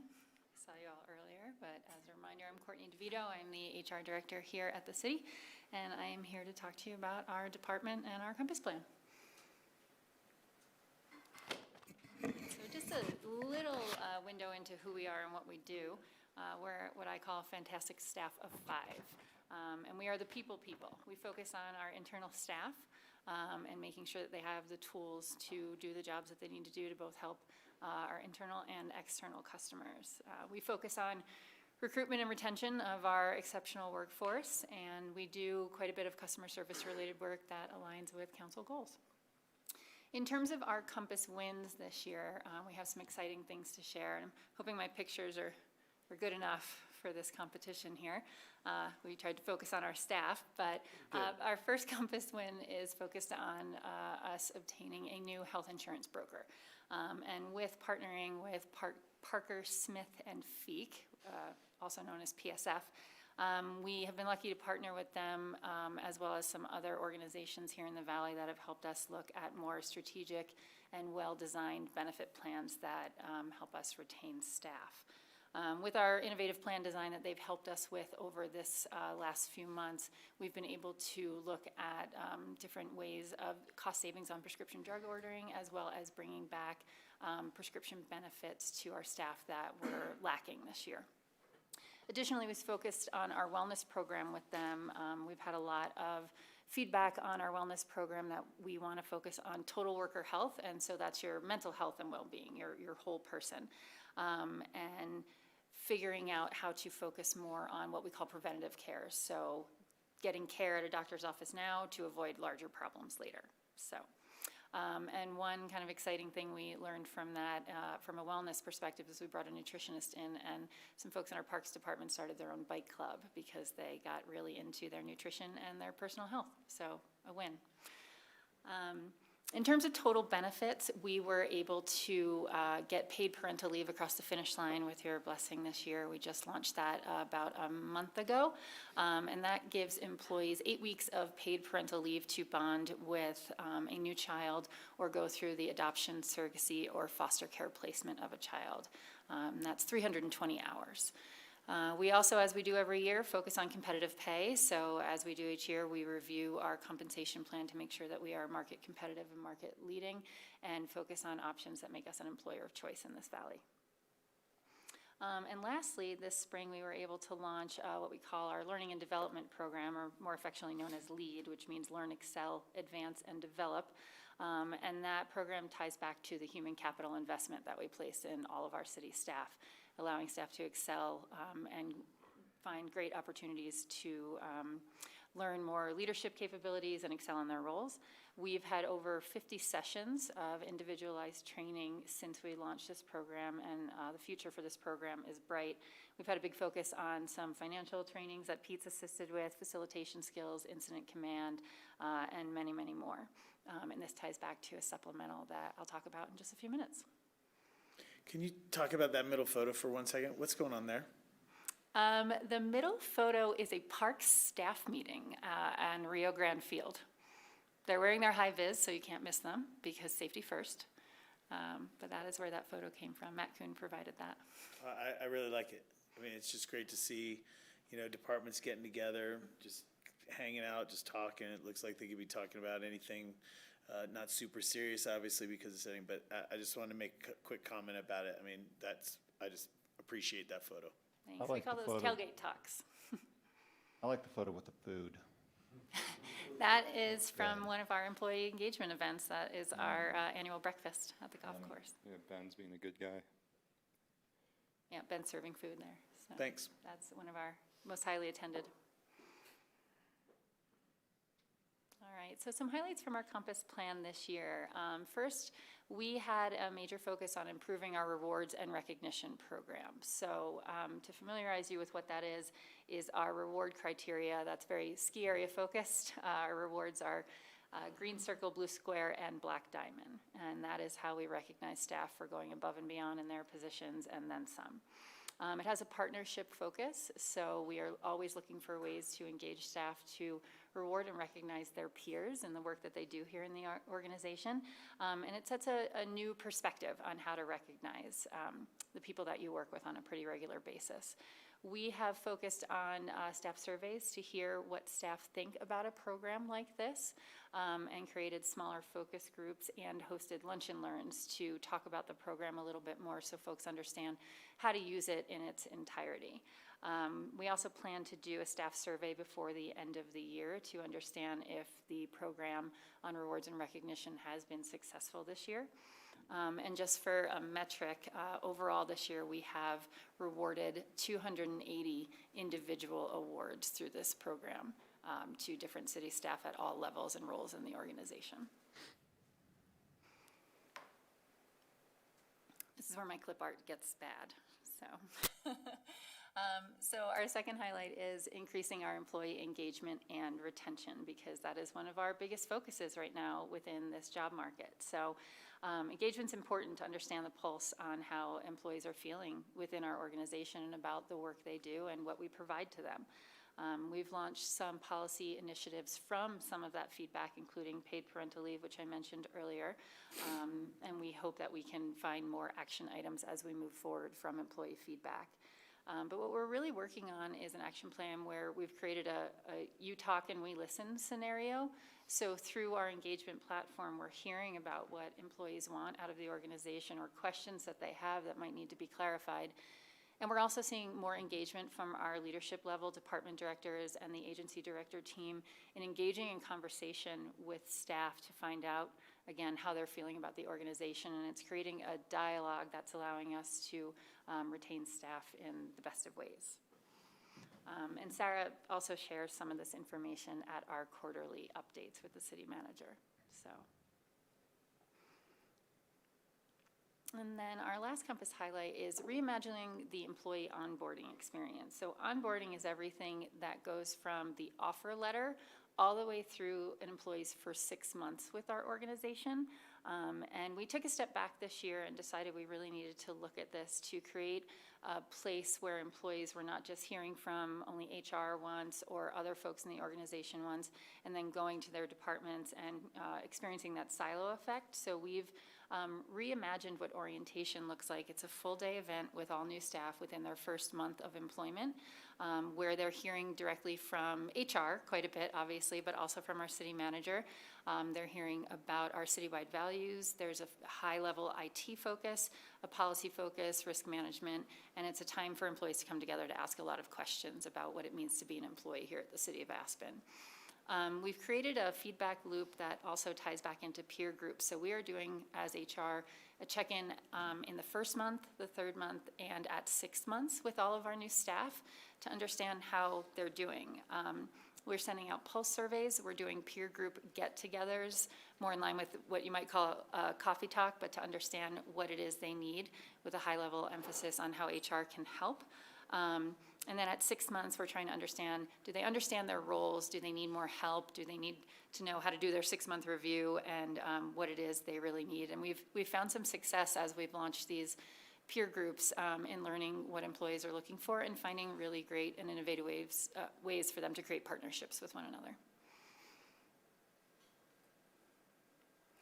Okay, so we have one supplemental ask this year, and it ties back into our learning and development program. It's a request for funding to continue our Colorado Certified Public Manager program, also known as the CPM program. We partner with the University of Colorado to create this program here more locally. And we have participation space for typically up to about 10 City of Aspen staff. And we use this as a way to invest in our staff for them to create experiences where they're learning and growing. And any chance that we get to create a learning experience like this helps with recruitment and retention. We've had almost 23 staff complete this program in the last 2 years, and we would like to see that continue. Students in these classes are learning from all levels of government, especially locally, as we've partnered with Pickens County, Town of Snowmass, and even Aspen Fire to create these groups that are going to these classes together. And it's a more innovative approach on seeking ways to engage our public and our stakeholders and finding out also what's important to public sector employees today. So staff can also drop into classes, which is really interesting. So part of this program, it's a 12-month program where there's different classes each month. And so if there's something of interest to an employee, they could certainly go in and learn just a little bit more. It culminates with a capstone project. And so some staff have focused on financial management, strategic thinking, and even water equity within our area. And in polling the staff seem really satisfied with the content. Some things that are mentioned in the class are things that they focused on in their regular job, but then there's other things that they're learning for the first time, even classes about HR, which is fun. So. Just a friendly reminder, this has been a termed supplemental for 2 years. We've decided after 2 years it's worth continuing. We are requiring the departments to co-sponsor their staff members, so the departments will be required to pay half of the tuition through their base budget training allocations to send folks through here, and then the HR department will sponsor the other half.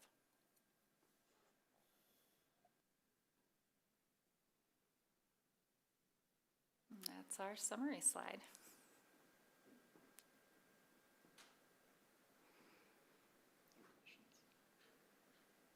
All right. I have more, don't worry. All right, so the next portion of our presentation is we're going to focus on the Employee Benefits Fund, which is the 501 fund, and Pete and I are co-presenting. So we'll jump right in. Courtney, one sec. Just in case council wants to follow along in the budget book as well, there is a tab in your budget book behind tab 8. It's near the end. It's the 501 fund. This particular fund's really simple. It only has a single page. So, but as we go into other funds, you know, you'll see that there's a lot more behind each of these tabs for capital, for supplemental requests, things of that nature.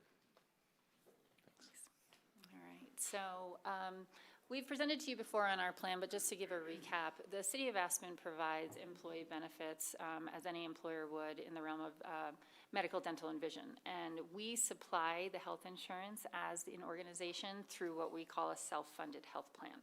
So we as the organization have a big say in what our benefits look like. The plan is funded by both employee and employer contributions, with the employee taking on a portion and the employer taking on a portion. And that helps bolster our health fund to pay for claims and other items within our health fund. And so moving into 2024 and looking at where our plan is, we have recommended an 8% increase on the employee side and a 10% increase on the employer premium side. To give you an idea of what that looks like, no employee only will pay more than $0 for their own coverage. We only add coverage amounts when you add other tiers, so when you add dependents essentially on the plan, so children or spouses or perhaps your entire family. No employee will pay more than an additional $32 a month with that 8% increase throughout the year. So while 8% sounds big, when it comes down to the employee, it equates to no more than $32 a month. I'm going to just jump in here real quick about some important plan design considerations too. We made this change to no employee-only premium contribution as a recruitment strategy because we were lagging behind our competitors on it. And we did this 2 years ago. 2 years ago. Yeah, and part of it is, and I've had a lot of conversations with this team about that those who utilize the plan more should be paying more. So that's how you look at a high deductible plan and determine where your deductibles are. And I continue to believe that's the proper approach, that higher utilization results in higher costs to you as an individual or family. So that's why you see this premium adjustment, because we do need to maintain a healthy fund balance in here. But I just want to be sure council understood that overarching approach I have being self-funded in this plan rather than being on a commercial market.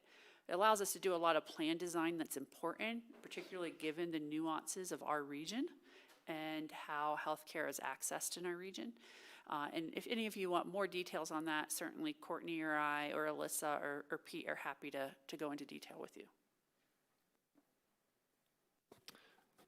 Yes. Courtney, you mentioned one of your wins was a new insurance brokerage, health insurance brokerage. Any of the financial requests or projections based on that change in relationship? Impacted by? On the expenditure side, you'll see a line item for administrative costs, and that's where that goes.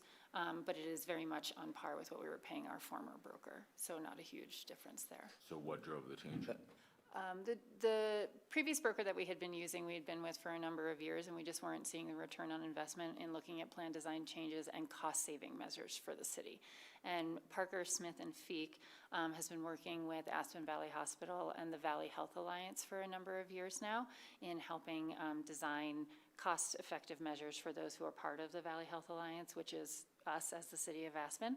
And we like the work that they were doing. They're more innovative and are proving to show their worth over and over again by finding us what we really need to help our staff and, again, keep costs down. Great. So Matt's put up the financials for the revenues here, and again, you opened your books up when I gave you a quick notice.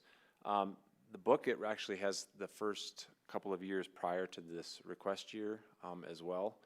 And, you know, it's really helpful to kind of take a look at that and look at maybe the opening balance in 2022 in that far upper right-hand or left-hand corner. We had a healthy fund balance of $3.8 million a couple of years ago. We've been experiencing a couple of years of really high claims volume, as Sarah has also mentioned. So you're going to see a supplemental in the fall to beef up our claims line item on the expenditure side as well for this year. We're still running a bit hot, and we're going to need to up our initial estimate for claims. Obviously, we can't stop those as the participants utilize the plan. But we need to basically ensure that we have the appropriation levels to support whatever comes in. So that is another reason why Courtney and I had come to you back in July and basically talked through this at that time about what should we build in for the 2024 base budget, and what you saw up there of 8 and 10% are what we discussed a few months back as well. So obviously, the employer premiums makes up the predominant share of the plan's funding. The employees picking up about 11% on average when you look at it in total. We do get some other refunds for some of our rebates, some of our stop loss coverage. Obviously, we're mostly self-insured, but we do have catastrophic kind of coverages, either on a single claimant or on enough volume in general. And so that stop loss number actually a couple of years ago was much larger than 350. I just never want to bank on a super high amount coming back in the door, so we kind of take a conservative approach. And obviously, the vendor that's providing that coverage over time can adjust their exposure and their risk by increasing their premium costs on the expense side for us. So it's kind of a back and forth game, if you will. Want to go to the next slide? On the expenditure side, obviously claims is the main driver. So as Courtney mentioned, we changed our provider there for brokerage, and that's in the administrative costs. We have our employee wellness and safety program that gets funded out of here. And then the reinsurance line is the stop loss vendor itself. So we're anticipating a supplemental actually closer to a $2 million figure. I think right now I have about $1.7 million in your budget book. I think right now it's actually running a little bit hotter than that. We'll see if it still continues. I'm going to keep an eye on that in the next month or two and still see if we need to make any last minute adjustments or not before we do the final fall supplemental.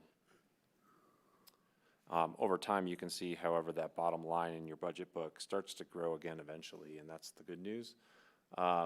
We do get reassured, if you will, by our broker that you may run into high volume years, but it should then right itself again because you've gotten through all those heavy claimant years for some folks, and it will subside. We're hoping that's going to be the case real soon, but this is a fund that we're actually keeping a very close eye on. I kind of pull data every time claims numbers come in. So, Courtney, could you go into a little detail on what kind of the primary expenses of employee wellness and safety are, please? Yeah, a lot of that money is on the employee wellness side that encompasses our Triad EAP program, our wellness platform, our wellness bonuses and safety bonuses, things that we pay out to our employees. And we're sort of reimagining that a bit more for 2024 as well to see where we can take that program. But that's the bulk of the costs. And I wanted to just follow up on what Pete had mentioned in terms of claims where, we can't necessarily predict where our claims costs are going to go, but just to give some context to the increase in claims we're seeing, it obviously has to do with, we have a different workforce, we have different plan users, we have families, we have single folks using the plans, but we're still sort of leveling off from that post-COVID delay of services. So we saw a number of folks during the height of COVID put off elective surgeries, things like that. And we saw that really uptick at the end of 2022 and going into this plan year of 2023. But additionally, we've also had some really unforeseen things that we could have never known were coming in terms of plan utilization. So we, as Pete said, will continue to keep an eye on that. So is the primary goal of the employee wellness money to help reduce the claims paid? Yeah, well, yes, part of it. So our focus on employee wellness is more in the preventative care so that claims don't get to the point that we're at stop loss or reinsurance coverage. And so our big focus for this upcoming year is on our wellness program, which will focus on our top 5 areas of claims and making sure that employees have the tools they need to take care of their whole self. And none of this is workers' comp related, right? No, This work is comp all- is completely separate. Thanks. Do you have any other questions on the 501 fund? We didn't have a summary slide. We didn't have a summary slide, no. I think we've summed it up. Thank you. Thank you. Yep.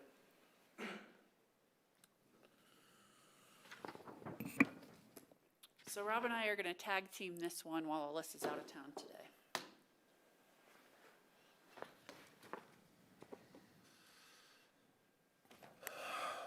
Hello again, Rob Schober. I'm going to present on the 505 Employee Housing Fund. There's an opening balance of the 505 fund, 5.5 million, with revenues in 4.1 million. 86% of those is transfers in. Each employee across all funds pays in per FTE at $10,000 annually. So that's where the majority of that revenue comes from. It's not the employee themselves, it's a per head charge to the fund. Thank you. And we mean full-time employee.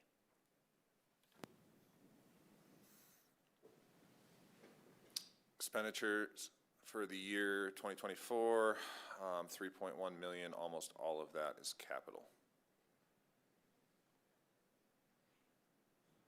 And that wouldn't necessarily be a typical case if we're not renovating a unit, if we're not purchasing a unit. This would predominantly be, you know, basically a maintenance budget, if you will. So that's what you're seeing in kind of those out years.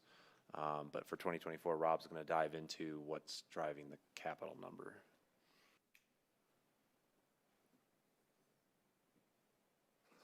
We do have a one-time supplemental request for the Forest Service Housing Partnership. This is ongoing.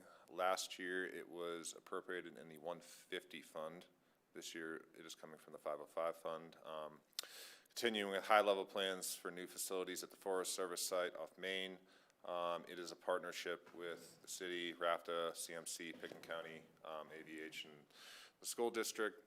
Still working on pre-development, pinning down costs. We still don't have a final number of housing units for the site. There is a range, however, that is a conversation to have with council, probably in a different setting than this.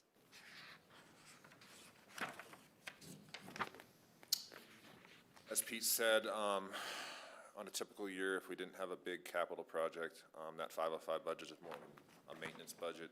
We do have budgeted for 2024 the renovation of the Main Street cabin into 2 employee housing units. Currently, we are working on an estimate for that, so we can come back to council with some better cost information, and it is in for land use review. Rob, how does that make any sense, this project? I'm going to answer this. We have direction by resolution from council to do this project. That's how it makes sense to staff, was there was a decision made at the I council. wasn't meaning to embarrass you. I Yeah. knew the answer. No, I'm but not embarrassed. It doesn't make I any want to sense to me. provide clarity that while you as an individual may have a view on it, the council saw, the previous council saw the need to preserve this asset and did not want to transfer it to another party for that preservation work. Great. Sorry if I ruffled anyone's feathers there. I don't think this makes any sense. That's better said. Don't seem to not ringing bells in your head. That makes it clear. Any more questions? Okay. Any questions on these projects and the maintenance dollars for 2024 is shown below?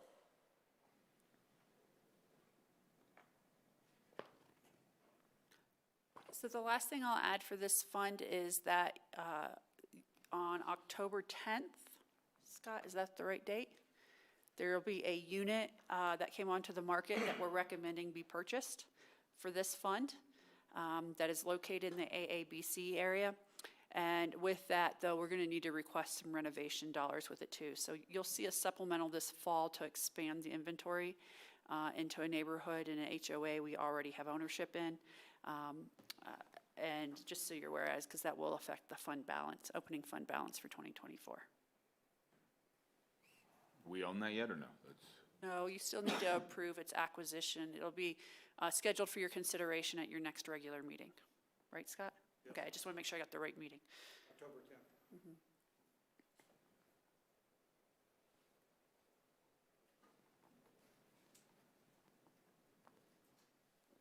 Any further questions on the 505?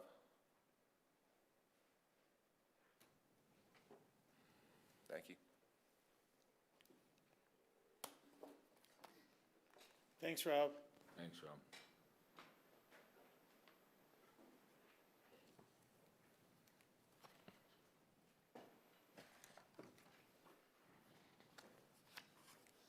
Good evening. I'm John Soborowski, the IT Director. Hi, Mark DeBonville, IT Deputy Director. And Mark is new, and I'm very happy to have him here. Welcome, Mark. So we're going to tag team a little bit.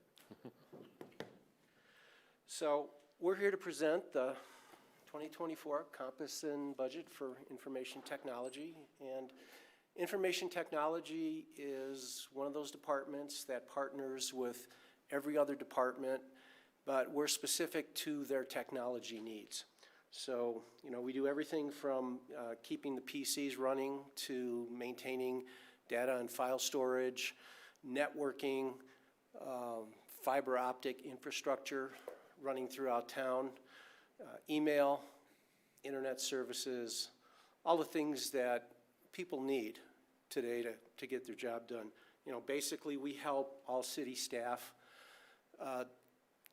with the technology needs they need to get their best work done for the community. So Compass wins, looking back for the past year, we had 3 that I listed here in the categories of networking, cyber, and applications. So we consolidated VPN technology. What we did is migrate everyone into a single platform to give them better security, more reliability, much easier to use, access for city staff to remote in. So VPN, that's, you know, one of those crazy technical IT acronyms, stands for Virtual Private Network. It's a meaningless term. Really what it means is what you've been seeing on TV for our good friends NordVPN, to be more cyber, to be more zen. So basically it secures your connection on the unsecure internet, so you can log in from anywhere. That's really what a VPN stands for. IT Cybersecurity Administrator, we had a term position that council approved last year, and that person has been working very hard in managing all our cyber defenses and keeping our city safe. Applications, that has been our integration with other departments, working with them on specific applications, making them more efficient, partnering with the departments to make things better for them. And one example that I'm going to use is we work with the police department to get them a new pass-down and intranet secure system. and we took them from the 1990s and put them into the 2020s with that.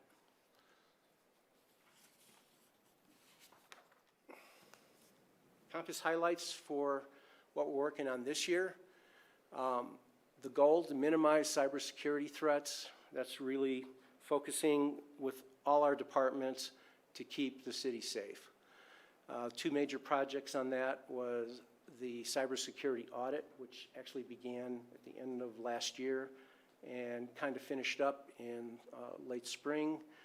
And then that was done by a third party, outside consultant. And then we have the risk mitigation. So a number of issues were discovered. Anything that was critical, our cybersecurity administrator resolved. And we're working with city leadership to look at funding and the work needed to continue progressing forward with mitigating our security.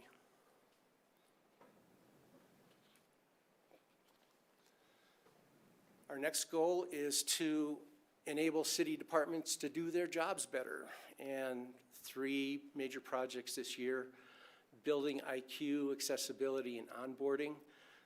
You are all familiar with Building IQ, partnering with utilities and sustainability to get values on energy efficiency in buildings. Accessibility compliance, that is us being able to work with our vendors to get our digital access for the public in compliance with state law. State law requires that we have accessibility for any types of disabilities to be able to access digital services by July of 2024, and we're working with departments on that. And the onboarding process, I think you saw a good slide from Courtney on that, where we partnered with finance and HR and got a digital online onboarding system, also taking care of anything that comes up with employee statuses, anything like that, that would be very easy to do digitally versus shoveling papers around between departments and having them get lost. And our last goal here is what we call device life cycle sustainability. And this is really managing all our systems from the day we purchase them, the day we order them actually, to when we recycle them. Specific projects, our data room battery backup systems all needed replacements. They were overdue, and we're continuing to do updates on our intranet knowledge base for all our users. All right, Mark? In IT, we have currently 8 full-time employees. You can see in the green boxes how the services are broken down between different functions that we perform. On the budget chart there, you can see personnel's 40%, maintaining services and contracts, but a little over 20%, and a little over 20% for capital too. Yeah. I'm going to ask this question specifically of your department, but I think it applies to others, but maybe most easily to yours. How many of your 8 FTEs are remote workers? We have everyone in the office every week, along with, in accordance with the city plan. We have, I think, 4 or 5 people that work 1 day remote and 1 person that works 2-day remote. Could you get better quality people at a lower cost if you had a fully remote positions for certain functions? I think that's a hard one to say, because when I've looked at kind of other cities and what people get paid, I think they actually get paid more. remote workers, from what I've been hearing. You know, I think it would take, I'd have to partner with HR and do a study on it, but, you know, depending on what technology, you know, obviously, that they're gonna be strong in, we'd have to investigate and see. Yeah, I mean, I know there's complexity that comes with it from an HR standpoint with benefits and taxes, et cetera. But I would request that you be open to it, and maybe you guys are the sort of pilot case for it, because as far as I know, the types of functions performed by an IT department, a lot of those functions can be performed from anywhere. So I wonder whether, you know, do you really need someone in the office for certain functions? I agree that a lot of the functions can be, but a lot of them can't be. There's a lot of hands-on work, you know, during the COVID lockdown. I know I was in a lot, my network guy was in a lot, because, and our help desk was in a lot, because we had to do hands-on. And having collaboration with the team is something that I've actually been building up since we've come back to work, because everyone was off doing something different, and it's very hard to really get together and talk with people, especially our other departments. And you'll also see in one of their supplemental requests, they're actually looking for some outsourcing for some support. So they're doing a balance between both in-person and not. Okay. If I could add to this, I think, Bill, a lot of, when you call for tech support and you get somebody from India, a lot of that is on horizontal applications where there's a set of pretty, you know, a software package that the IT people will have to learn. But I think this is more in line with a vertical software package where it's really what our IT needs are, I think are really specific to the city of Aspen. So finding somebody in India to do a highly vertical support, I think is a lot more difficult than finding somebody to give support for Microsoft Word, let's say. Yeah, I appreciate that. You know, maybe cybersecurity is a better example, right? Like, if there's someone who's just a wizard at it but has no interest in living in the Roaring Fork Valley, why are we excluding them from consideration? Absolutely. Yep, thanks. IT revenues, believe it or not, we actually do make some money. No. First line, IT fees is, comes in from APSHA, so for our services.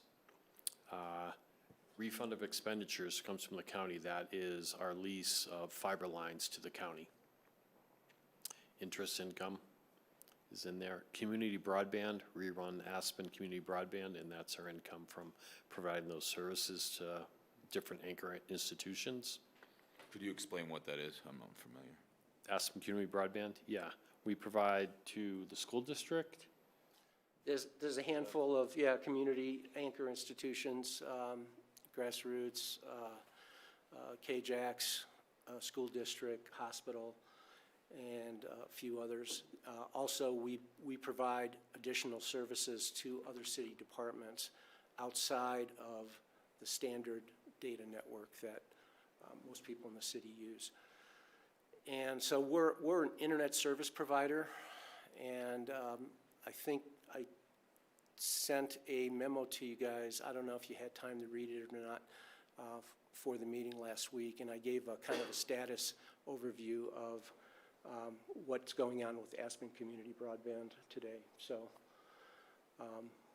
it's us being able to provide internet to a small group of people that we can connect our fiber to. It's not a fiber to the home, but I'll read that memo, but why? Exactly. So why is there's a significant cost savings to ourselves and to our anchor institutions who generally have specific public-facing duties in their responsibilities as an organization, in turn results in savings for the taxpayers of the community by doing that. So when you can leverage our system along with benefits that are specifically for public school districts, tie the two together, it lifts everyone up when we use this technology to do it. Great. And it's basically neutral, if I'm reading this correctly, neutral, right? You collect about Pretty as much. much as you pretty much. cost. Our goal is generally to not have this be a profit center, but also not a loss. because those costs are only making it more expensive for individual community members who interact with those institutions. Thanks. I'm going to chime in here for a minute. I think, Bill, in years past, I've been advocating that the city increase its role as an internet service provider. I know Glenwood Springs has done fiber to the premises I think, and correct me if I'm wrong on this, but we have a bigger fire hose than we're using. That we have more broadband than is being consumed, and that we could take some of that broadband bandwidth and conceivably sell it to large businesses or even to the home. This is something I've talked about over the years, see as a potential to, there have been cases where Google has had fiber to the businesses, and it's increased their ability to work remotely, to be more competitive in a global market. And since we have the Thor broadband that we've been slicing off to the school district and the hospital and the county, different places, but I think there's still an opportunity here to serve the community better. And I would sometime, after the budget season, I'd like to further discuss that. Which brings us to the next slide. Yeah, on the next slide, you see we're proposing an increase, actually. We looking at increasing 5% to the Aspen community broadband fees that we charge on a monthly basis. We get our internet, as Ward mentioned, from a project called Thor, from Northwest Colorado Council of Governments, NCOG, and they provide us our fiber in, they provide us resiliency also going out. For example, we actually had a cut last week, and it didn't affect anyone here at the city. It kind of went unnoticed. We went to our backup lines, and that's the way the plan is designed. But Thor costs have been increasing over the past 4 years at a total of about 20%. And we have not raised Aspen Community Broadband, so we're going to raise that by 5%, and that will still keep our cost to them in line with what we're collecting. And I think that brings it, I think there was 116,000 on their slide. And so they'll be right in line within about 1,000. Do you know what it costs for Xfinity Comcast 1 gigabyte business? I do not. I'm almost positive that's what I have at my office, and I think my bill is high $700 a month. So this, if I'm reading this correctly, that's double.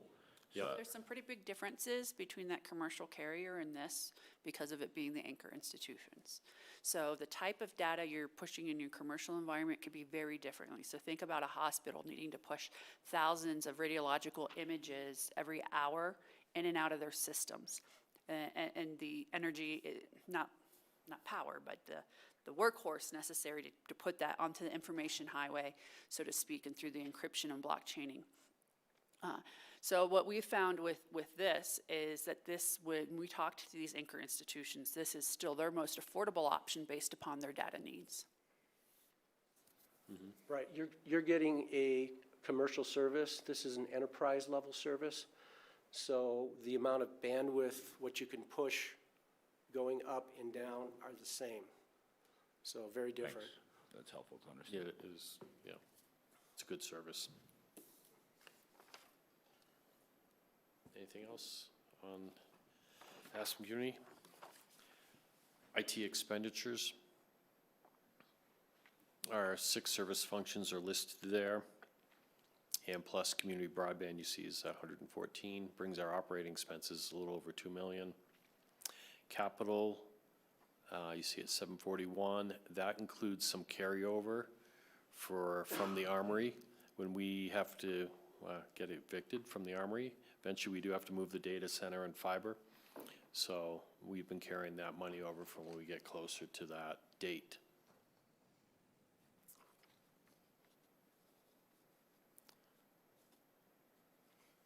All right, so we have 2 supplemental requests. This is the first one.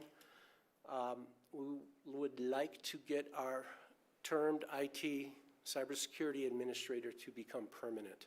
This is really critical to have a person that can manage all the different defensive systems that we have. And really, without having someone to manage those, we would have to literally separate it out among people that it's not their job, they don't have the experience or the training to do that. John, let's just back up a little bit. Okay. So this role used to be here. It was John's job before he was promoted, and he did this very well for the organization. And that, at that time, that FTE was repurposed with council's blessing to create the deputy IT director based upon some of the more long-term planning that was needed for the department. So to allow that to happen, you authorized the termed position for this year. We'd like to go ahead, we have a great candidate in that role. We'd like to keep that person around as a retention step. And quite frankly, the only way that's gonna happen is that we move this from a termed to a permanent role again. I think this is our biggest threat, is cybersecurity.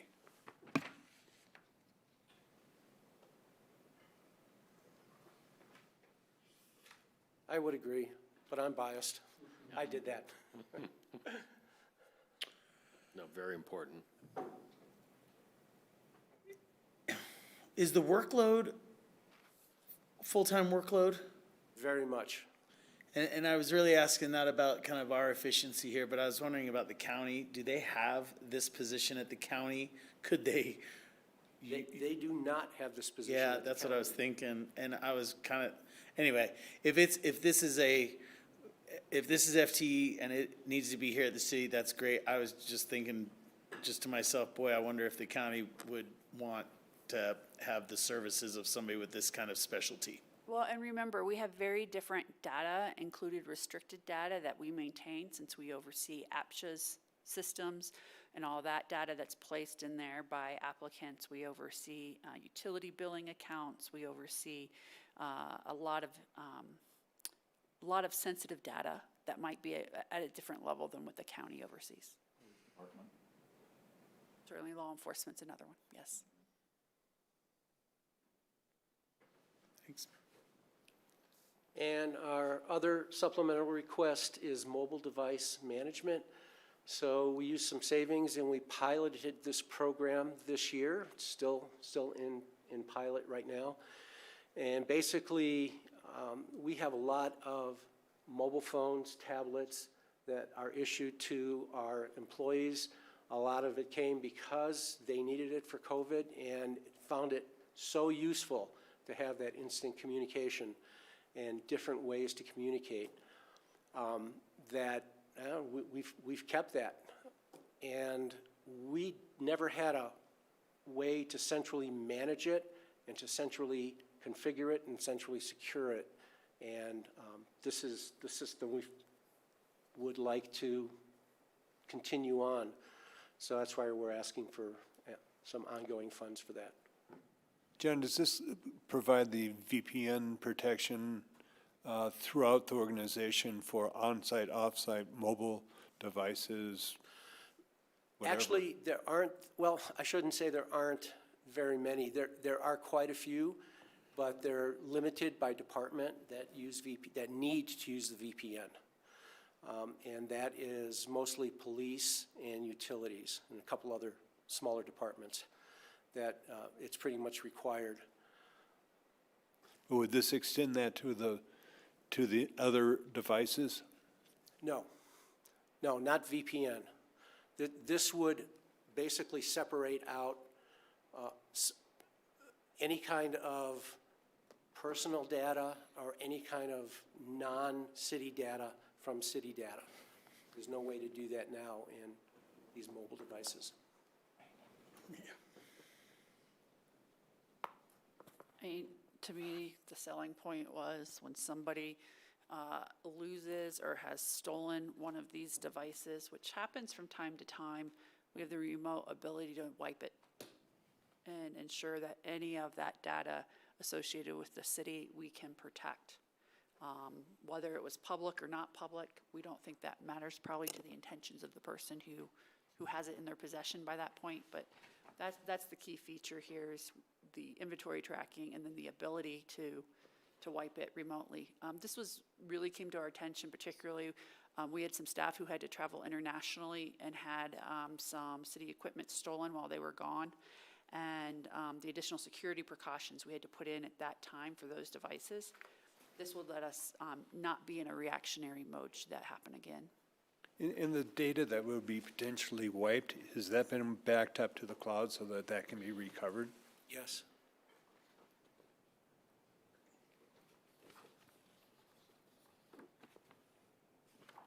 That's it. And here's our capital projects and capital maintenance. Basically, this is primarily network, end-of-life systems, cybersecurity systems that require upkeep. That's basically what you'll see fiber optics in there. And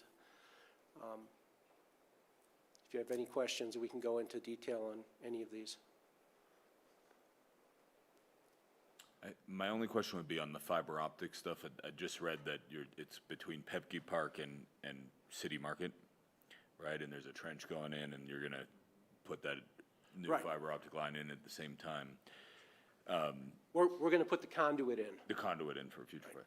So I guess sort of two questions is what is that used for and by whom currently? It's used by us. It's part of our fiber optic, what we call a ring. So if there's a cut somewhere in one of the main conduits because of construction, we call it the backhoe virus, by the way. So if it gets cut, the services, data services and connectivity continues going the opposite direction. So we have a north ring and a south ring, and what we need to do as part of the armory move as well is to kind of reestablish a different south ring. That's one of the reasons we're doing this with the electric project. And we're not going all the way, by the way, from one end to the other. We're kind of stopping it on Galena Street where our fiber kind of exits the building, the armory. Okay, then I guess my follow-up question is, and I'm not sure you said this, but if this helps serve that community broadband network for the benefit of others, then I'm not sure you're collecting enough in revenues to offset some of the capital expenditures that are associated with maintaining that network. Well, I was gonna say, so the philosophy behind this has been is we have to build this piece of infrastructure anyways, and some others of the community are getting benefit from it rather than charging them through it and passing it on. Right. And that's just really been the rationale behind that with previous councils, is to take advantage of when the hole is open. And this is the low-cost way to do it rather than having to trench specifically for this. Certainly that's council's purview and review of the rate study if you want us to look at what a additional capital fee would be on top of this. There is some initial, what do we call them? What's the initial fee, access fee you pay in addition to your monthly fee? Like setup, installation setup? But you have another fee you're not changing for Aspen broadband. oh, the non-recurring fees? Yes. Yeah, those are installation and other. Yeah, Equipment. so that's where a little bit of that is kind of like a tap fee into the system. Right. I guess, my point would be if they're gonna use this regardless, and it's of significant value to them, and they don't wanna go build their own version of it, then we should recoup some of our costs, not just the operating costs, but the capital upgrade costs and stuff over time. So I'm not sure a 5% bump is sufficient. We can take a look at that. I think it would probably be a 2025 item unless it's really important to you for us to do that analysis right now. Okay. Because the other thing is that we rely on some of those institutions. They cross our path and we cross theirs. So there's a reciprocal agreement that doesn't involve the exchange of funds across that infrastructure. Sure. I'm gonna chime in here a little bit. Internet was founded after the ARPANET, which is the Department of Defense that protect partial outages. So if, say, Kansas City gets bombed, that Denver could still function on the rest. We have in Aspen, we don't have a redundant system. We see a cable get cut in Carbondale by contractor for Comcast. Do we still lose 911 service? We lose. Sometimes we lose 911 service and they have to go use microwave. Yeah, so that the city of Aspen with this ring service has a better redundancy than the rest of the valley through the use of a redundant and self-healing delivery. And it's something that I've been hoping that we could and haven't been able to achieve, is to get Xfinity or Comcast, when they have a fiber outage, to automatically switch over to Thor to give, and we could bill them for this. And evidently we have the capability of doing this. So if their broadband goes out, the city can provide it, we can bill it to them, and we don't have a loss of service for the rest of the valley. And this falls under resilience for our community as well. Yeah, continuity of operations, all of Very that important. really plays into it.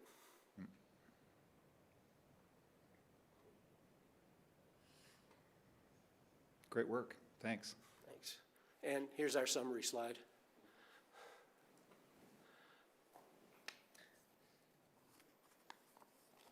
Questions? Thanks, guys. I do have a little bit of an update that I just got just a little while ago. They finished the bore under Juniper Hill Road, which is part of the Cozy Point interface for Project Thor and Aspen Community Broadband, as we're putting in fiber into Cozy Point. So they finished the very first stage of that today. Very cool. Does it end at Cozy Point, or? Yep, it ends at Cozy Point, and then that will be connected into community broadband. Very cool. And if you may not be aware, this was through a grant program of the county and the municipalities and a few other, Holy Cross, I believe, Holy because we're Cross, using their right of way for a lot of it. That started 2 years ago. So it's great to see it coming actually together. 3 years ago. Is it 3? Okay. Yeah, Does that serve any people in the Brush Creek Village area? No, there's nothing specific up there. But Town of Snowmass has an associated DOLA grant as well, and we're going to connect in to the fiber that they're putting up Brush Creek. A lot of it's built out, some of it isn't built out yet, and we're going to be providing secondary service to Town of Snowmass Village. Joe, I wonder if that will allow for some redundancy in the future. Quite possibly. Cool. I thought I recalled that there was going to be a fiber run that's going to go right through the ABC, and we're going to have a drop for maybe lumberyard. It was one of the requests on our fiber improvement, and it's a higher dollar amount than I usually ask for every year. It's because of the cost of putting in new fiber from streets to the North 40. And then I'd actually like to go out to the animal shelter with that. But that fiber we'll put in a service loop so we can connect it and use it as a middle mile, fiber for the lumberyard. Thank you. Just to finish up tonight, then I just wanted to go over, Ray, you don't have any other, you're done. Right, okay, just wanted to make sure, Matt, that, I knew they were done, I wasn't sure if you, just to go over, Mr. Mayor, real quick, the supplementals. It would be just helpful to staff to get an indicator if there's any of these supplementals that we should be prepared, may have further discussion. So I think rather than straw polling who supports something, it probably is better to straw poll. Are there ones that people are going to want to discuss further? Because hopefully that list is smaller. That way we just have a sense as we do time management for future. If you want to look at page 16 of your notebook. That is where the summary of supplemental requests are. And if you want, I can go down through and name the ones we went tonight, and then you can just shoot your hand up if it's on the list for you. Is that okay, Mr. Mayor? Yeah. The alternative is that we could do this tomorrow night for the things you covered tonight, if people would like an evening to rest on it. I'd appreciate having more time to look at it.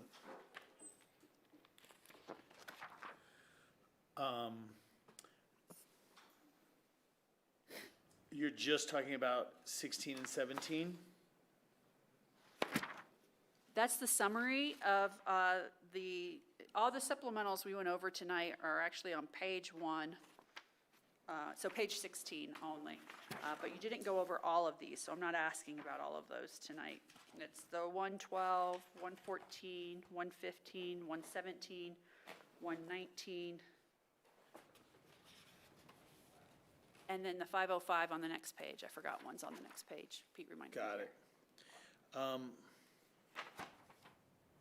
Yeah, I guess just for myself, I don't have questions on them. I would just like to see the FTE supplementals kind of pulled out, in a sense of total number of FTEs and where they are.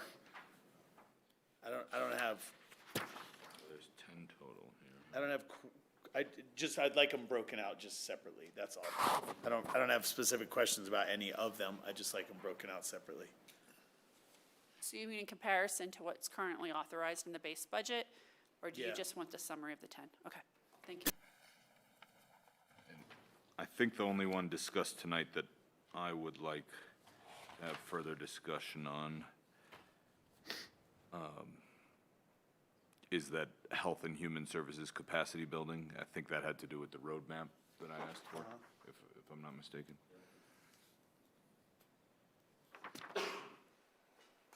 Okay, and then council members, if there's anything further, be prepared with those tomorrow. Okay. Mr. Mayor, just to help you with the FTE ask as Yeah. well, page 67, which is behind tab 4, Yeah, that'll give you where each FTE is being requested out of. yeah, perfect. Thanks. Then I've got it. How come the grand total FTE 2024 supplementals on that page, Pete, shows 11? Yep. And it says 10 on I can page answer that. 17. It's a great question. How's that? Look below the line. So there's a subtotal line that says 10. Oh, I see it So now. we just separate out the component unit funds separate from the City of Aspen funds. Got it. Yep. Good question. Anything else? Thank you very much. Budget kickoff did not disappoint. Matt, fantastic. We're looking forward to more, and luckily, we get more tomorrow. Tonight went so well, can't wait for next year. This is getting so much better every year. Next year? Yeah. How about next 5 meetings? That too. More coming. Right, John, this is, I think, your third year Yeah. or No, fourth year? I this is can't my recall. Third year. This is your third year, so third budget. you're in the groove now. Yeah, it feels And you've good. seen us improve this process quite a bit along the way. Great, well, thank you. I'll coach you on getting your PFD on the proposed budget book. That'd be great. Thanks, guys. Thank you to GrassRoots. Have a wonderful evening. Join us tomorrow for more budget discussions.